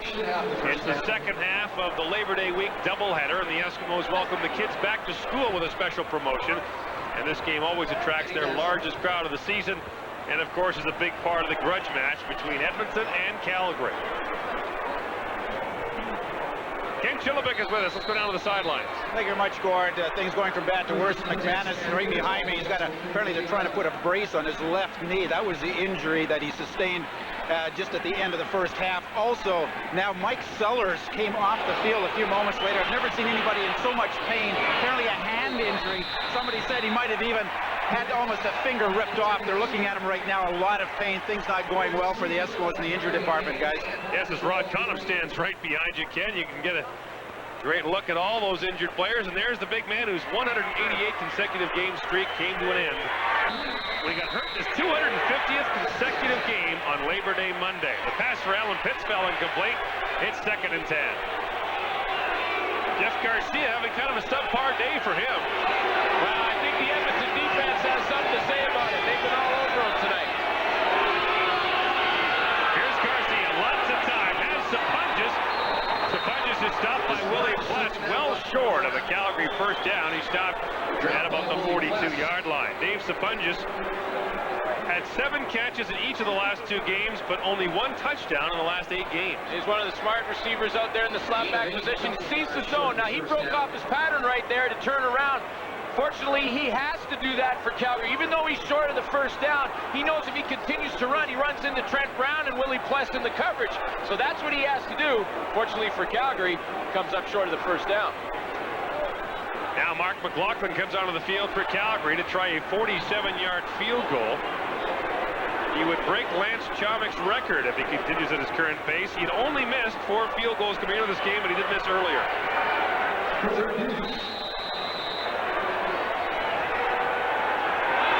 this distance, in fact, from the 47. And it looks like he's drifted it to the right. He has. Eddie Brown's going to bring it out. Here comes Brown. Up the sidelines. Eddie Brown knocked out of bounds at the 38-yard line. Eddie Brown ignites the spark, and the kicker, Mark McLaughlin, was there to stop him. The crowd roars with approval as a 43-yard return. Edmonton with a 3-point lead. All then has to get to work as Eddie Brown brought it out of the end zone. Well, you know, Ron Lancaster took a chance on Eddie Brown just before the end of the half, and it cost him 3 points when Brown was held to a 2-yard gain. But you know, this is why he takes the chance, because with the speed of Eddie Brown, at any time, he can break it. You see the flags there that show the wind blowing from the east. The flags in the goalposts are blowing in a different direction. They might have fooled him. And the give goes to the lead back. That is Jerry Collins on the carry. And Collins, who does not get the ball very often, might have lost a yard on the play. Well, he had 6 carries coming into the football game. You know he doesn't get the ball that much, but that's what you call a tendency breaker. Defenses will always watch the game film and watch the offensive tendencies. They know that Jerry Collins is not going to get the ball much. Edmonton runs that play just to break the tendency and make them think about Collins a little bit.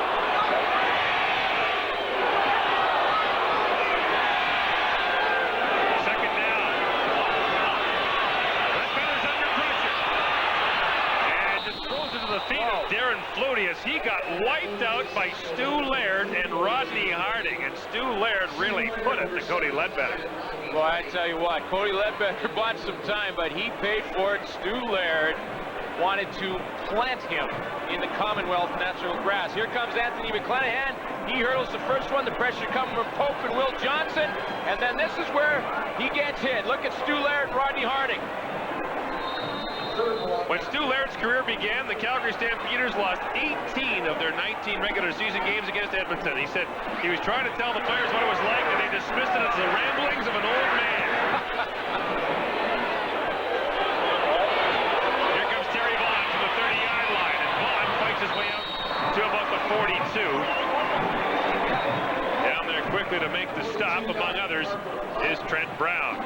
A 43-yard punt, a return of 12. Well, Alan Pitts having another great season, second in the league in receiving, and tonight 124 yards. And you know, I did a little math before the game started, and Alan Pitts, if he continues on the pace he is, will pass Ray Elgaard's all-time yardage record in 2.5 seasons. And he will do that on about half the time that Elgaard did. How productive Alan Pitts has been. Alan Pitts has only 4 catches in his last 3 games, but the last one was for a touchdown. Garcia over the middle, has it to Pitts. Pitts tripped with his own feet. Might have lost a couple of yards. Singor Mobley there to make the stop, up and jawing at Alan Pitts. Well, Pitts only had 1 catch against Edmonton in the Labor Day game for 27 yards. He has the touchdown tonight, trying to make amends, wants to get involved in that offense. You know that little crossing route pattern that he doesn't usually run. Calgary probably put it in there for this week to get him the football. Second in the league in receiving yards to Eddie Brown of Edmonton. Allen second down. Garcia up over the middle, and the catch is made by Dave Sapungis. And Sapungis is down to the Edmonton 45-yard line. The gain for Sapungis is 24 yards and a Calgary first down.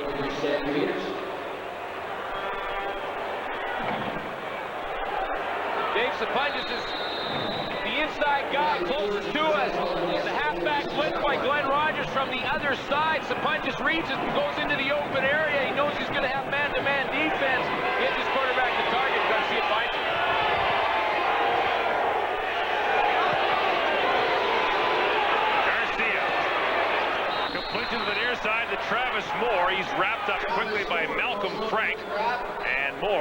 is stopped for a gain of about 6. Well, for the Edmonton defense, the situation is simple. They've got to hang in there. Cody Ledbetter is the backup quarterback playing in the game now. He's a first-year player, so they probably can't count on too much from their offense tonight. Well, you know, the Terminator, Willie Plaster in the middle there, is going to say to the defense in the huddle, hey, not only do we have to stop them, we may have to score tonight. Any defense can do it, Edmonton can. Garcia, lots of time. Finds his man, Terry Vaughn. And Vaughn has another first down to the Edmonton 23-yard line. Terry Vaughn was waving like a madman at his quarterback. Wow, what a season Terry Vaughn is having. I mean, here's a guy who's, when he catches the football, does everything he can to get extra yards. He's up at the top of your screen, the wide receiver. He's going to work back into the middle. Now, he's in the zone. He's trying to find that open area. He sees a little hole, waves, gives his quarterback the target. Garcia finds him in between Mobley and Willie Platt. Terry Vaughn, 5 punt returns for 106 yards last week. A big part of Calgary's win over Edmonton on Labor Day.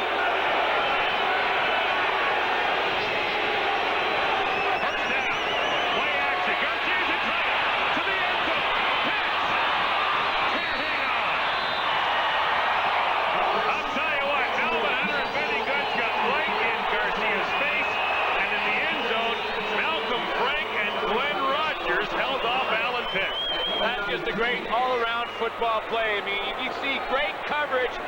Number 1 by Glenn Rogers initially. He's running, but Malcolm Frank is the key. He comes off his man when the ball's in the air and gets in the face of Alan Pitts. And I can't believe Garcia even got this ball off. Look at the pressure he's under. Randy Goods, Melvin Hunter, all over. Second down. Garcia from the shotgun. Pressure again. Garcia again, end zone. Incomplete, looking for Pitts. Malcolm Frank was there again. You know, defensive backs are often only gauged on their interceptions throughout a season. Malcolm Frank does not have one for the Edmonton Eskimos. But when you talk to Ron Lancaster, he'll tell you that Frank has been his best defensive back. The guy has 6 knockdowns. Another one here, although it's out of bounds. He helped out on Glenn Rogers on the previous play, and then comes up with another big play for Edmonton right there. I mean, Pitts has initially is open. Frank finds him, turns around, gets that ball out of bounds. Mark McLaughlin will try one from the 31. This to tie the game. And McLaughlin puts it through. The Calgary Stampeders have trailed for much of the football game, but now even at 13 with Edmonton. You're watching the CFL live on TSA. Mark McLaughlin, the CFL's most accurate place kicker over the last couple of years, has the field goal to even the game at 13. Good hold. And there goes the kick. Kevin Reed puts it down. And perfect. You know, Mark McLaughlin also has a game this season where he tied Dave Ridgway with 8 field goals in a game. That time the kickoff goes out of bounds and he'll have to do it again. Well, he wasn't trying for the upright. He threw him off. There's the record right there. 8 field goals. Ridgway broke it twice. Did you hold for both those? No, I held in 1988. But in 1984, it was Stu Fraser. So at some point you're sitting there like, you're obviously not keeping track, but you're saying, man, we've done this a lot, right? Yeah, well, you know, I wasn't, but when we went out just before the 8th one, Dave Ridgway said to me, he says, you know, this is for the record. Is that what he said? Yeah, don't want to put any pressure on you, but we'll tie a record here if we kick this one. Oh, thanks a lot, buddy. So McLaughlin will be forced to kick it off again from 10 yards back, and you can see that Dwayne Mandrusiak, the veteran, the equipment manager for Edmonton, is going to work. And, Dwayne, he's trying to find more equipment. The hitting is so, I mean, the hitting is tremendous in this game. He's got to find bigger pads for these guys. Now from the 30, McLaughlin will kick it off. Jerry Collins and Darian Hagan back deep to receive. Hagan from the 17. And you can hear the hits all the way up here. Darian Hagan out across the 35 to the 36. An 18-yard kickoff return. Now the question is, a defensive player, you've got a rookie quarterback, Cody Ledbetter. He's obviously having some problems. He's new. Yeah. How do you play him defensively? Well, I'll tell you what you do. You send the house. And you send the cabin and the cottage and everything else. Because Cody Ledbetter has not seen a lot of different defensive looks, so you send the linebackers, and you can bet Alondra Johnson, Anthony McClanahan will be coming on some blitzes. Ledbetter is 1 for 5 passing. And he is sacked. Rodney Harding gets him. The veteran Rodney Harding, in his 12th year, gets his 9th sack of the season. And he had 3 against Edmonton on Monday. Well, okay, you don't have to send a lot of linebackers if you got a Rodney Harding. He's working on Ed Kusi. Great swim move. The big arm comes over the top. Rodney Harding gets in there and gets the sack. And there's the record that Rodney Harding holds in the CFL. 5 in the game. Here they come again. Ledbetter completes it to Eddie Brown. No, he doesn't. Brown can't hang on. Cody Ledbetter threw a strike, and Eddie Brown dropped it. Oh, man, he did the old look before you catch the football. You can't blame Cody Ledbetter. This is one where there should be an asterisk in the statistics at the end of the night, because that one was in the perfect spot. That's where the quarterback goes over the receiver and says, what happened? I hit you in a bad spot. Ledbetter had to take the punishment after throwing that perfect strike from Big Daddy Marvin Pope. Tony Ledbetter, the all-time leading passer in the history of his school, New Mexico State. He's getting the test tonight. Glenn Harper with a good kick. Coleman from the 40. Here comes Marvin Coleman. Out across the 50 to the 52. Let's take it down again. Killback, Ken. Dropped by Chad Roberts, number 53. Yeah, Danny McManus was sitting on the bench, very dejected. Just a few seconds ago, I walked up to him. I said, is it the knee? He looked at me and he said, yeah. Simple as that. Things not going too well. One name stands out right now as a possible quarterback. Somebody mentioned Warren Jones might be coming here. The phone is ringing, you can bet right now. Well, his CFL career can begin in Edmonton, so I'm sure if McManus can't play next week, the Eskimos will have to do something. What if Ledbetter gets hurt tonight? Garcia for Sapudges. And Sapudges has a gain of 8 as he's tackled by Singor Mobley, and now they get their feet tangled up. I suppose Eddie Brown might be the quarterback of choice for Edmonton. Brown has thrown passes before. Darren Flutie might be another guy. Well, you know, the teams usually have an emergency quarterback. I remember Ray Eldard in Saskatchewan was the emergency quarterback, just in case you lost both. So you're right, Eddie Brown has thrown some passes on those reverses. Maybe he'll be the third guy. He was a quarterback in college, I think, his first year. Second down, Garcia. Lots of time, wide open. Alan Pitts, but the pass was at his feet. The CFL's top 2 receivers have both been wide open. Well, I'm not really sure if that ball was intended for Travis Moore and was slightly overthrown, or it was intended for Alan Pitts. Here comes Travis Moore underneath number 83. He goes up, and it's just overthrown to him and just underthrown to Alan Pitts. So maybe Jeff Garcia just couldn't decide. Pitts didn't look like he was expecting the ball. No, well, that's why, because Travis Moore had jumped up and went right through his head. Tony Martino to punt. 1:20 to play in the third quarter of a tremendous football game in Edmonton.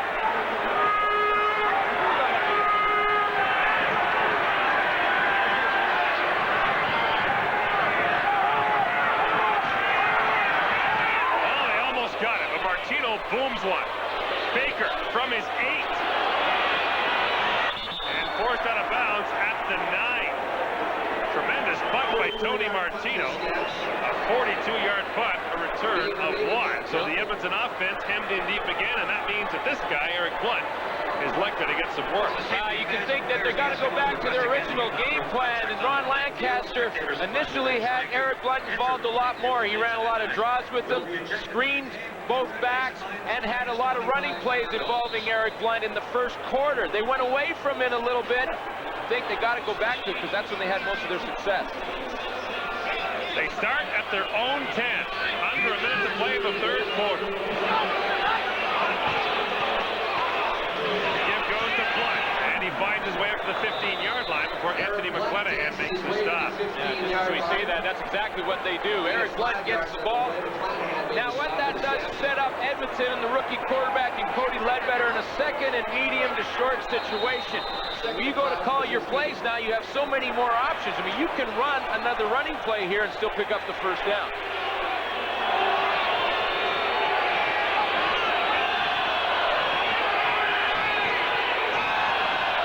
Here comes the blitz. Ledbetter gets it away. Shalon Baker went up, and the ball went out. Well, two things happen on that play. First of all, you have Cody Ledbetter, who doesn't have a lot of reps in practice. And during the blitz situation, Shalon Baker read one type of blitz and went up the field. Cody Ledbetter thought he was going to run the out, but I'll tell you what, if Ledbetter did throw that out, Marvin Coleman's got pixies in a dance in the end zone. And I think we got a penalty here. There's been pushing and shoving after the whistle, and we'll see what Ken Lazarick has to say. Major foul, face mask, Calgary number 77, first down Edmonton. Wow, Rodney Harding called for the face mask. Edmonton with the first down. Rodney Harding is after the play, gets into the fight right there with looks like Leo Groenwagen and Chris Green. Wow. And it results in Edmonton's first down of the second half. It comes on what should be the final play of the third quarter.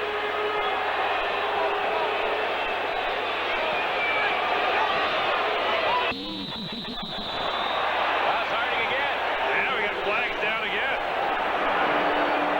Boy, I tell you what, he is human right now. Legal procedure, Edmonton number 53, still first down. Aha, Chris Green drew him off. How long has Rodney Harding been around in the Canadian Football League? He's in his 12th year, and one of the quarterbacks he sacked the most was John Huffnagel, who is now the offensive coordinator, the man on the right, for the Calgary Stampeders. There's Frank Spaziani, the defensive coordinator.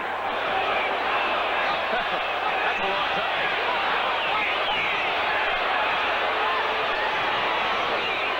Here comes Blunt, and he is stacked up quickly by, guess who? Rodney Harding. And so Mr. Harding comes up with the stop. And now, for a change, John Huffnagel, the offensive coordinator, will be happy to see it. Even at 13, Calgary and Edmonton set for what should be a dandy fourth quarter. Helping to keep Eskimo and CFL football an affordable family entertainment event. For years, the same sponsor Young.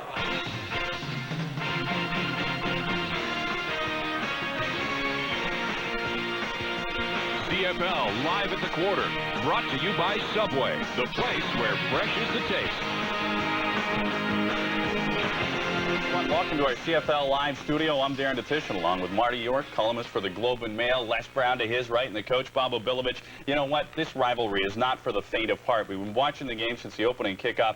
Two great defensive teams going toe-to-toe. And it's exactly what we expected. When you look at the stats on defensively, there's 25 defensive categories. In this game, Edmonton and Calgary have 22 of the top 25 of the leaders in this game. Edmonton has 13 of the leads of the 25, and Calgary has 9. That leaves 22. Probably Toronto has the rest of the top in that leading. And what it all boils down to is a lot of smash-mouth football, right, Coach? Oh, yeah, absolutely. I think this is a perfect matchup. The Labor Day doubleheader between Calgary and Edmonton is true to form. Both teams always seem to win at home against each other, and this is going to go right down to the fourth quarter to see who's going to win this one. Well, and this game was so physically, this game is so physical that Edmonton lost their quarterback in the second quarter, Danny McManus. That's the key thing that's happened. And you could see it on the screen here. McManus goes walking off when he was sacked, and he hurt his knee. I think he's going to be out for a little while. Cody Ledbetter, the backup, is not good enough, which brings us up to David Archer. He may be available if there is a waiver draft, if Ottawa doesn't make it on Monday. Here we go. And David Archer could end up in Edmonton after all. Danny McManus isn't even off the field yet, and already David Archer's coming in. I expect him to pop through the exit and hop on there.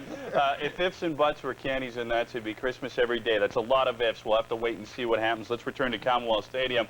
We've got the fourth quarter of football to be played. Gentlemen? Yeah, thanks very much, Jared. I'll tell you what, the big story of the CFL tonight is all the money being stolen by those guys in the studio. They sit there for 3 quarters and do nothing. And you know what? I've been in the studio before. I bet you they ordered a pizza. I'll bet you they did too. And I'll bet you they didn't pay for it. The Eskimos start the fourth quarter at their own 23-yard line. Second and long.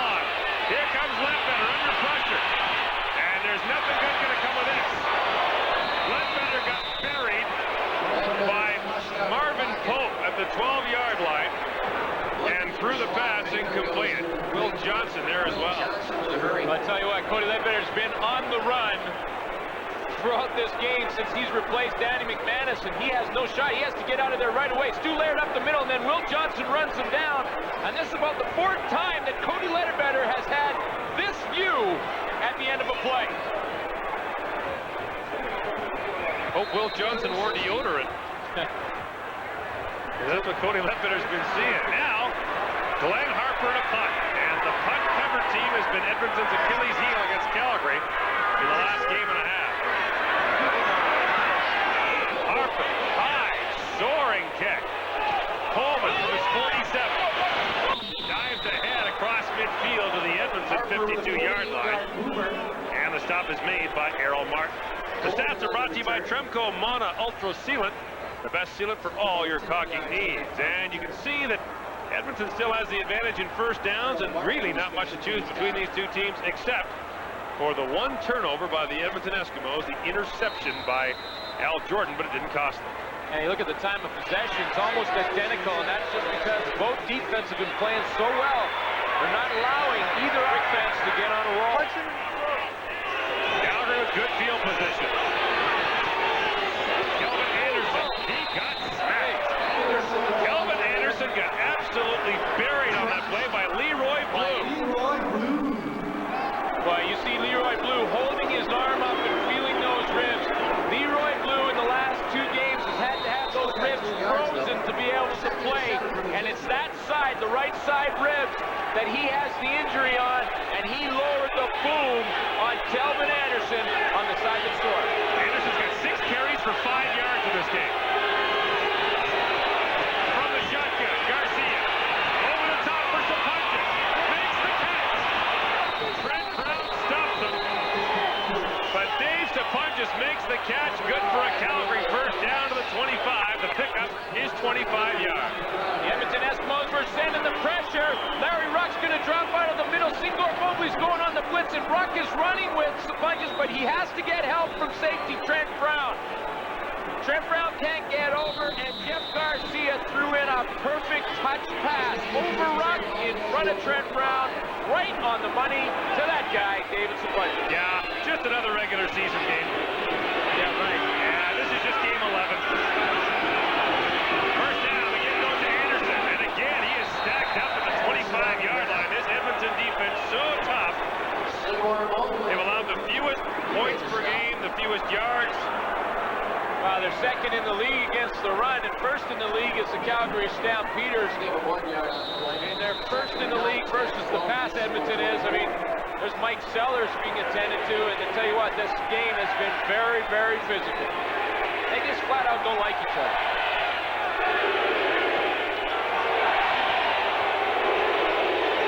Second and long. Garcia under pressure.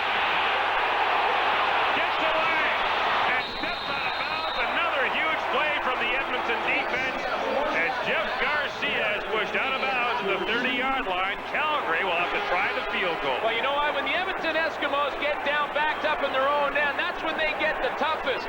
Their secondary has only allowed 5 passing touchdowns, which is number 1 in the Canadian Football League, and Jeff Garcia cannot find anybody to throw the ball to.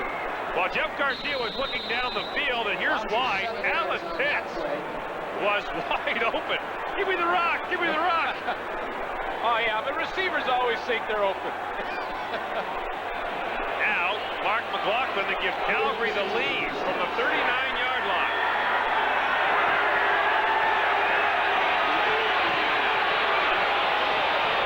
And McLaughlin puts it through.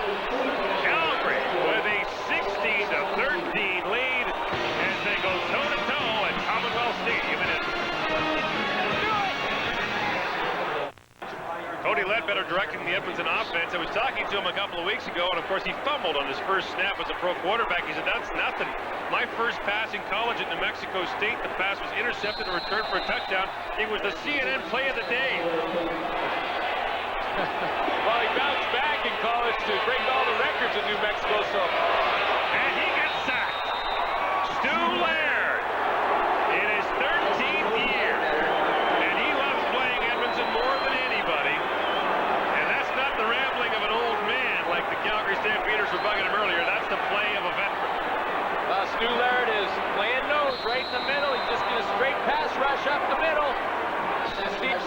as the pocket slides, then he cuts back, and Cody Ledbetter gets tattooed by big number 75. He's having a pretty good year in his 13th season. 4 sacks so far. The loss was 7. Here they come again. Over the middle they go, and what a catch! Darren Flutie. Flutie will be short of the first down, but he gets them up to the 40-yard line. What a grab by Darren Flutie.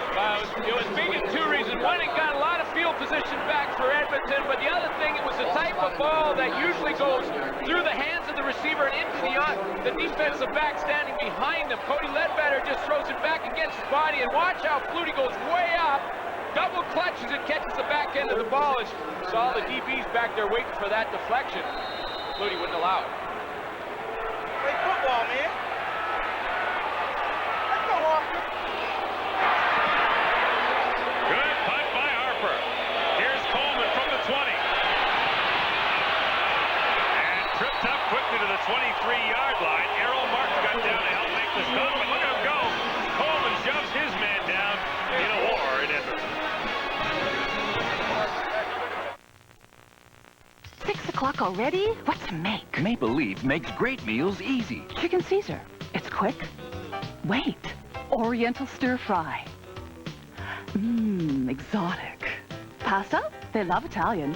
Sweet and sour chicken. Or maybe fajitas. Maple Leaf Chicken Fixins. Lean strips of fully cooked seasoned chicken ready in minutes. Try the recipes included or create your own. Original, Oriental, and Italian. Maple Leaf Chicken Fixins. Great meals made easy. Dave Sapunjas led the league in receiving yards last year. For more on Sponge, here's Ken Chillibeck. Okay, thanks, Gord. I just talked to him 2 seconds ago. Actually, he talked to me. He smiled at me. He said they lost McManus. The Eskimos won't score. Simple as that, guys. Wow. Maybe the defense will score, though. We've seen that a time or two. Snap from their own 27. Play action. Garcia up and throwing and looking for Alan Pitts. Pitts makes the catch up on the 35-yard line. Dave Sapunjas, by the way, has been a guy kind of left out along with Alan Pitts. They're not used to this kind of treatment. Doug Flutie threw to them all the time. Well, the problem is Terry Vaughn and Travis Moore on the outside are having outstanding seasons, and Jeff Garcia has the arm strength to get the ball out there and loves to throw to the wide receiver, so that takes away some of the balls from Sapunjas. Are you saying Doug Flutie has a bad arm? No, I'm not. Because you know he's watching. No, I am not. Doug Flutie has a very strong. He just likes the inside guys. Second down, Garcia under pressure from Benny Goods. Gets away and gets it out for Sapunjas for a Calgary first down to the 42-yard line. You know, that's an interesting comment by Dave Sapunjas about the backup quarterback over there, Cody Ledbetter, for the Edmonton Eskimos, because you know what it does? It relaxes you offensively. I mean, they're in a tight football game. You're trying to force things. Calgary looked sluggish in the first half offensively, but now they're relaxed. They feel like their defense will stop Edmonton every time out. They can just go out and play ball. First down from the 42-yard line. Here comes the rush. Garcia has nowhere to go. Leroy Blue and Singor Mobley share the sack. Yeah, I believe it was Leroy Blue gets the initial contact. Singor Mobley's coming up on the blitz from his linebacker position. Garcia can't find anyone initially. He has to go to his second read, and when he does that, that gives Blue time to get up in there and get the sack with the help of Singor Mobley. And the loss on the play is a big one. 9 yards. Second and long, and the Edmonton defense tries to hold the Eskimos in it. Garcia from the shotgun, under pressure again. Finds his way outside. Over the middle. Sapunjas is open. Almost intercepted. Wow. Malcolm Frank had it and dropped it. Would have been as good as a punt for Calgary, though. Well, yeah, but Malcolm Frank had a lot of room to run that interception back. Garcia breaks contained. Derek McCready got caught inside and then throws it down the field. Malcolm Frank, who's played a tremendous football game helping other guys out, comes over to help on Dave Sapunjas. He's coming off his man, drops off into the zone. There he is, just doesn't come up with the interception. Malcolm Frank does not have an interception this year. No, but he's leading the team in 9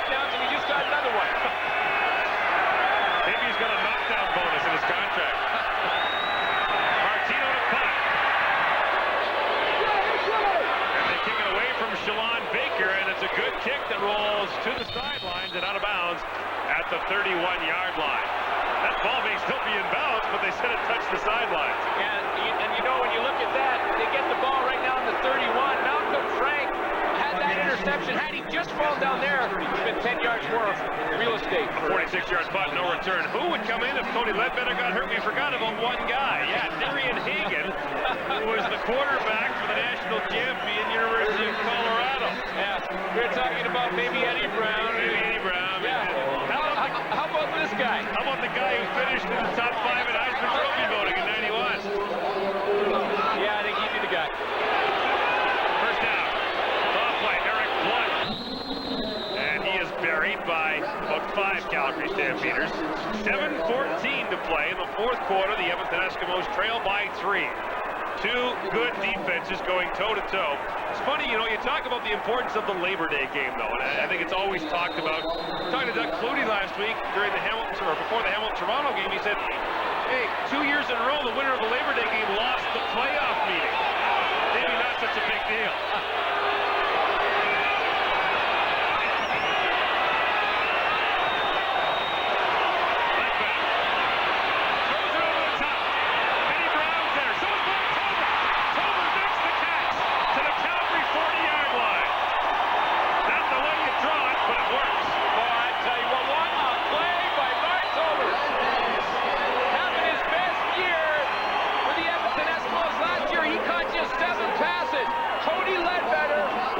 Tremendous pressure. Ed Kusi is on the ground because of that pressure.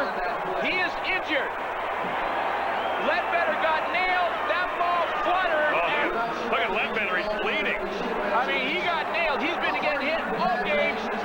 He got hit again, but that ball fluttered, and Mark Tolbert comes back to the football, goes up, catches it in the air. DB's all over the place. Comes down with the football, and here comes the pressure on Cody Ledbetter. Oh. He gets hit high, he gets slowed by Anthony McClanahan. Stu Laird also hits him, and Ed Kusi, who's right in the mix there, is the injured ball player, and you can see how his knee got twisted by Stu Laird at the bottom of that pile. Cody Ledbetter on top of it as well. Ed Kusi, a 24-year-old, his first year as a starter, the former Winnipeg Blue Bomber. He's one of 7 Edmonton natives on the roster for the Edmonton Eskimos.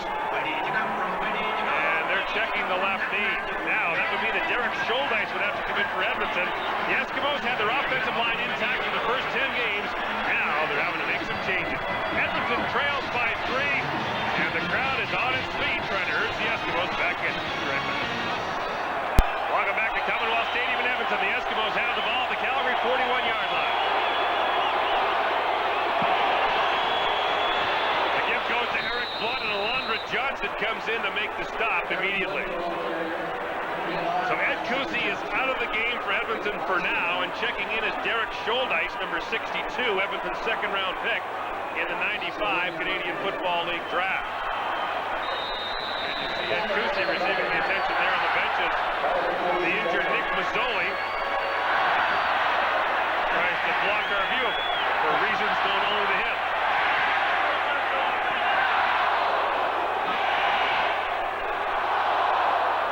Second and 11. Ledbetter, good fake. Now running for his life. Throws downfield. Shalon Baker can't make the catch. Marvin Coleman all over him. And the pass ball is incomplete. Coleman is pointing out that Shalon Baker ran out of bounds at least once and maybe twice. Yeah, and Coleman did a good job of pleading that case to get the officials to start thinking about that, and not the fact that there might have been interference on the play. I don't think there was. Marvin Coleman did a nice job of coverage down the sideline, turned back to the football when he should. You see his head looks back to the ball. That ball hits the turf. Good coverage by Marvin Coleman.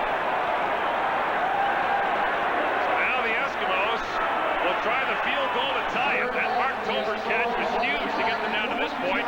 Now Sean Fleming will try a field goal from the 49-yard line. He missed for the first time this year in the first half. His longest this year is 50. This to tie the game.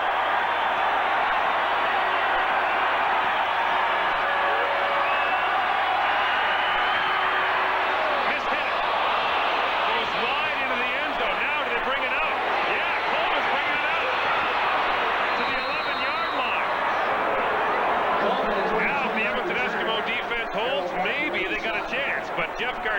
Calgary offense will go to work with the lead, 16-13, as it looked like Fleming just mishit that. Well, you know, sometimes it's like a good golf swing. You don't want to change and try and kick the ball too hard.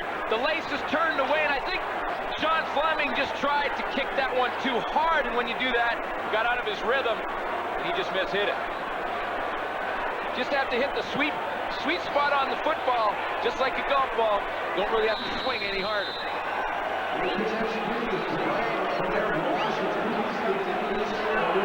Now the Stamps start from their own 11-yard line. 5 minutes to play in the fourth quarter.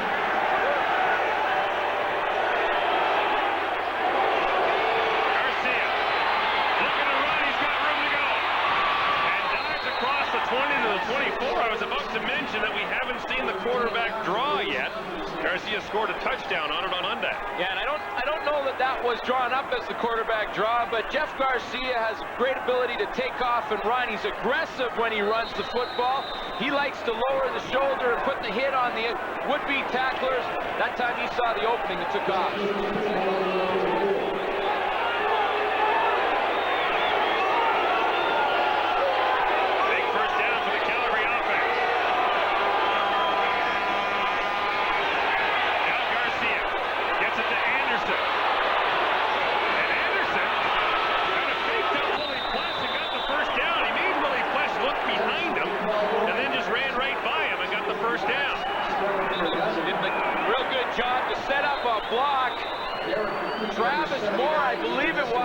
Blocking on Willie Pless. Willie Pless breaks out to the flat. Now see Kelvin Anderson turns around and sets up the block.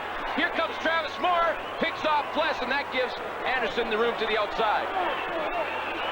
Kind of a bizarre play when Pless took his eye off the ball carrier. And then saw Anderson run around him. Now he's got another injured Edmonton Eskimo on the play. And the hurts are starting to mount up for the Eskimos. I don't think there's enough ice in Edmonton for these two teams after this game. Yeah, there might just be soon. It snowed in northern Alberta yesterday.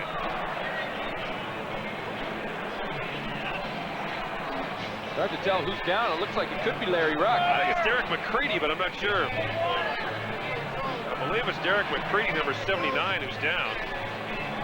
And it is indeed the big man who came over in the offseason for the BC Lions. McCready's had problems with his left arm. In fact, when we were here 2 weeks ago, he was wearing a heavy pad protecting that left arm, and we'll see what happens to Derek McCready. The hitting is brutal in this game, and even the receivers. Here's Dave Sapunjas are getting in on the action. He tracks back on Derek McCready right there. It's right in the chest. And Derek McCready outweighs him by a good 60 pounds. So McCready makes his way to the sidelines, but appears to be all right. The Stamps have it 1st and 10 at their own 38.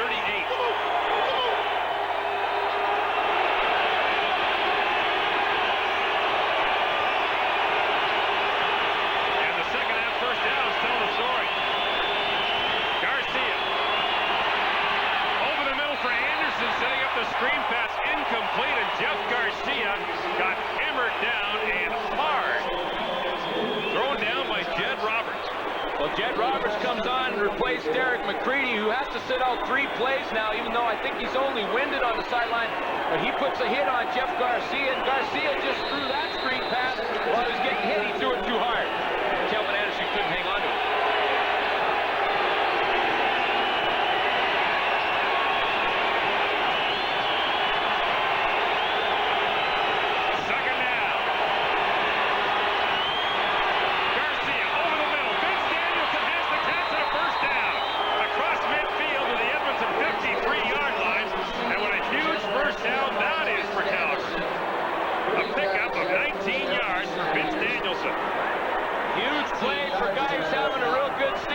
That 5th receiver for the Calgary Stampeders.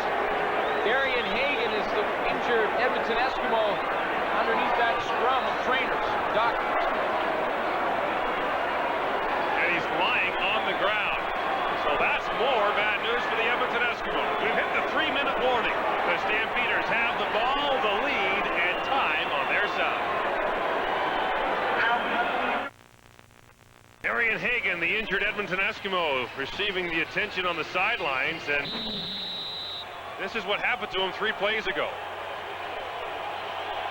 Trying to get in on the tackle, and looks like he just goes down holding his wrist. The focus right now is on the field.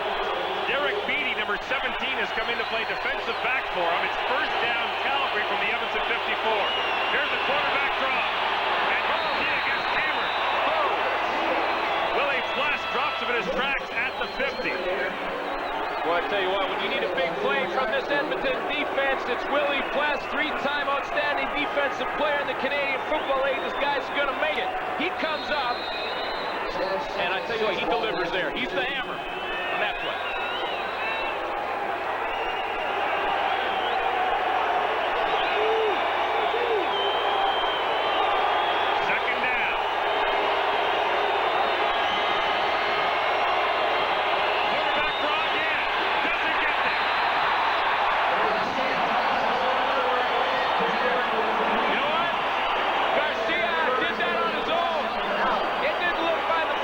From the Calgary Stampeders that was the play that was called in the huddle.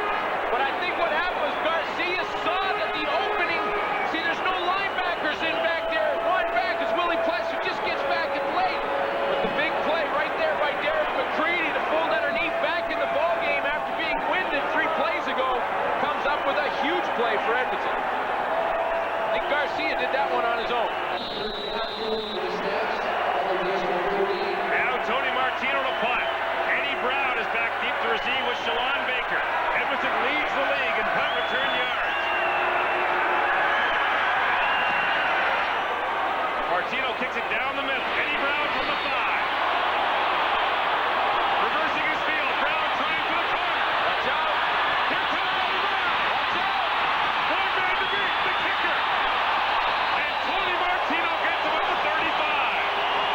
1:47 to play in the 4th quarter. It's a 30-yard return of a 43-yard punt.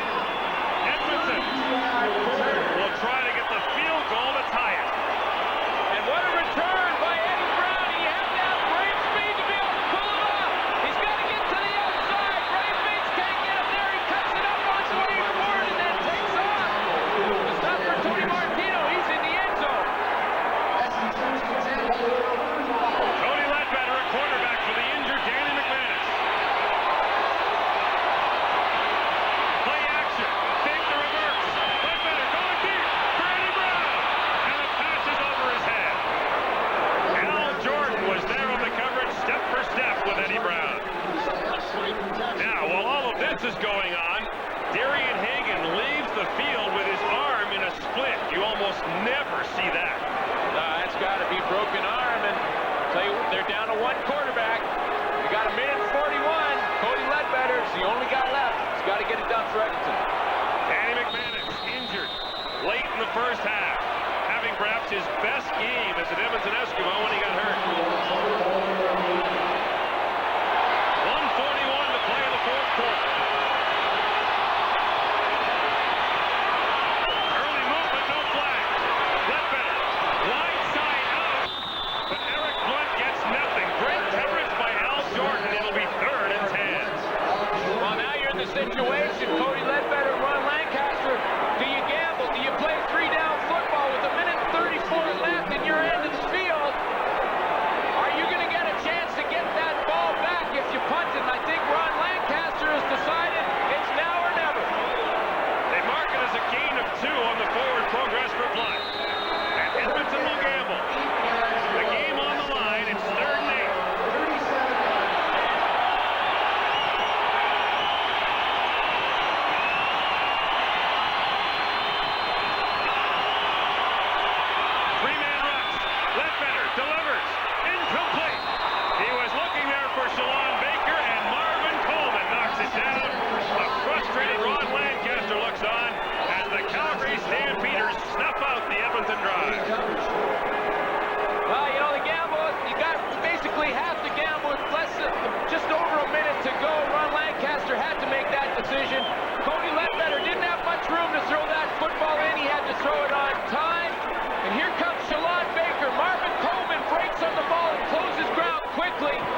make the tackle.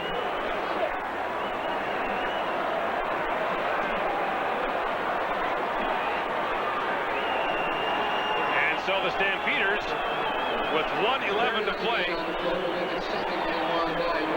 and the clock winding down slowly. And now start again. Wally Buono, 9-9 as a head coach against the Edmonton Eskimos, about to go to 10-9. And the Stampeders are about to win their 4th regular season game against the Edmonton Eskimos in a row. Anderson. Nothing. 9 seconds to go. Young Cody Ledbetter is going to get another chance. Ron Lancaster calls the timeout, stops the clock. You got to block it, right? And you hear him say, Edmonton has to block it. There's the block signal, the crossed arms. Lancaster sending in. He's going to send everybody after Mark McLaughlin on this field goal attempt. And on the right, you saw him talking to Tom Higgins. He's Edmonton's assistant general manager. He was also Calgary's special teams coach for 9 years. Well, you know, during the week they've worked on the block, haven't run it so far throughout the game, but here's a chance where they have to do it. Get that block. Now, if Lancaster's talking to his quarterback. And you saw Ronnie with the big smile talking to Cole Ledbetter. He says, this is what it's all about. Well, because, you know, even if McLaughlin makes this field goal, Edmonton's still going to have another shot. Be down by 6. From the 43. What if he misses? He puts it through. Calgary with a 6-point lead. 19-13, 45 seconds to play. 2 outstanding defenses. And a football game that doesn't see much to choose between 2 rivals. And this is the closest Edmonton-Calgary game in a long time. The last 9 Edmonton-Calgary regular season games have been decided by 11 points or more. Danny McManus left in the first half, has an injured knee, could not return, and Cody Ledbetter, and he's got 45 seconds. Edmonton wins. 3-man rush. Ledbetter fires a strike to Mark Tolbert at midfield. Wow. What a catch. Tolbert took a huge hit by Marvin Coleman when he caught that football and hung on. The gain was 30 yards.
Wally Buono's coming back on the field. What's the call? Well, Marvin Coleman had jumped on the extra point, but was he drawn offside? Offside, Calgary, number 17.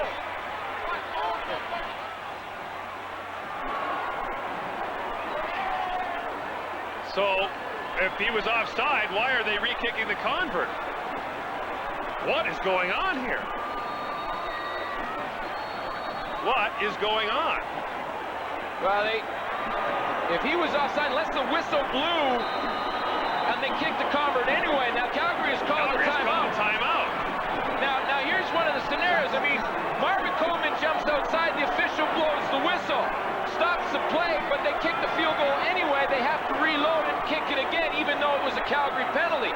Had they not blown it dead, then of course Edmonton could just decline the penalty. I'll tell you what. A single point. I'll tell you what. If Fleming somehow misses the convert, hits the upright or something, we are going to have a major problem here.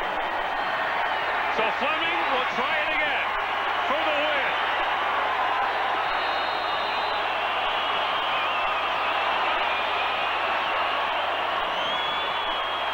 Fleming puts it through. And now the Eskimos have won the game. Absolutely astounding. A rookie quarterback. An injured offensive line. A 9-1 team that had trashed them 5 days before. And the Edmonton Eskimos beat the Calgary Stampeders in another classic. Ron Lancaster smiled at Cody Ledbetter just before the last drive with under a minute to go.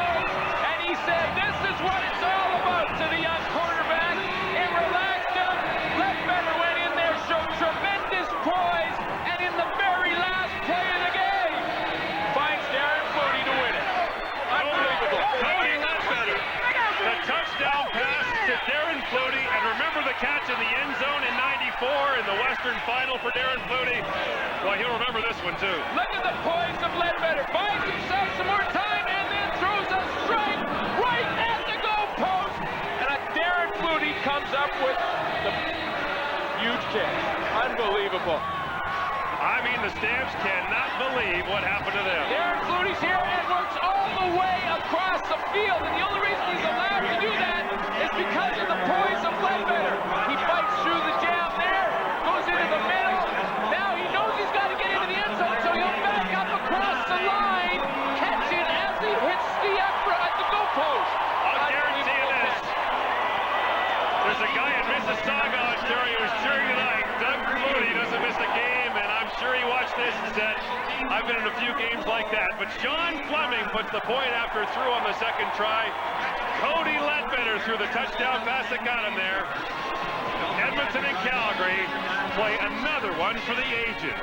Cody Ledbetter will be our guest when we come back as Edmonton wins it 20-19.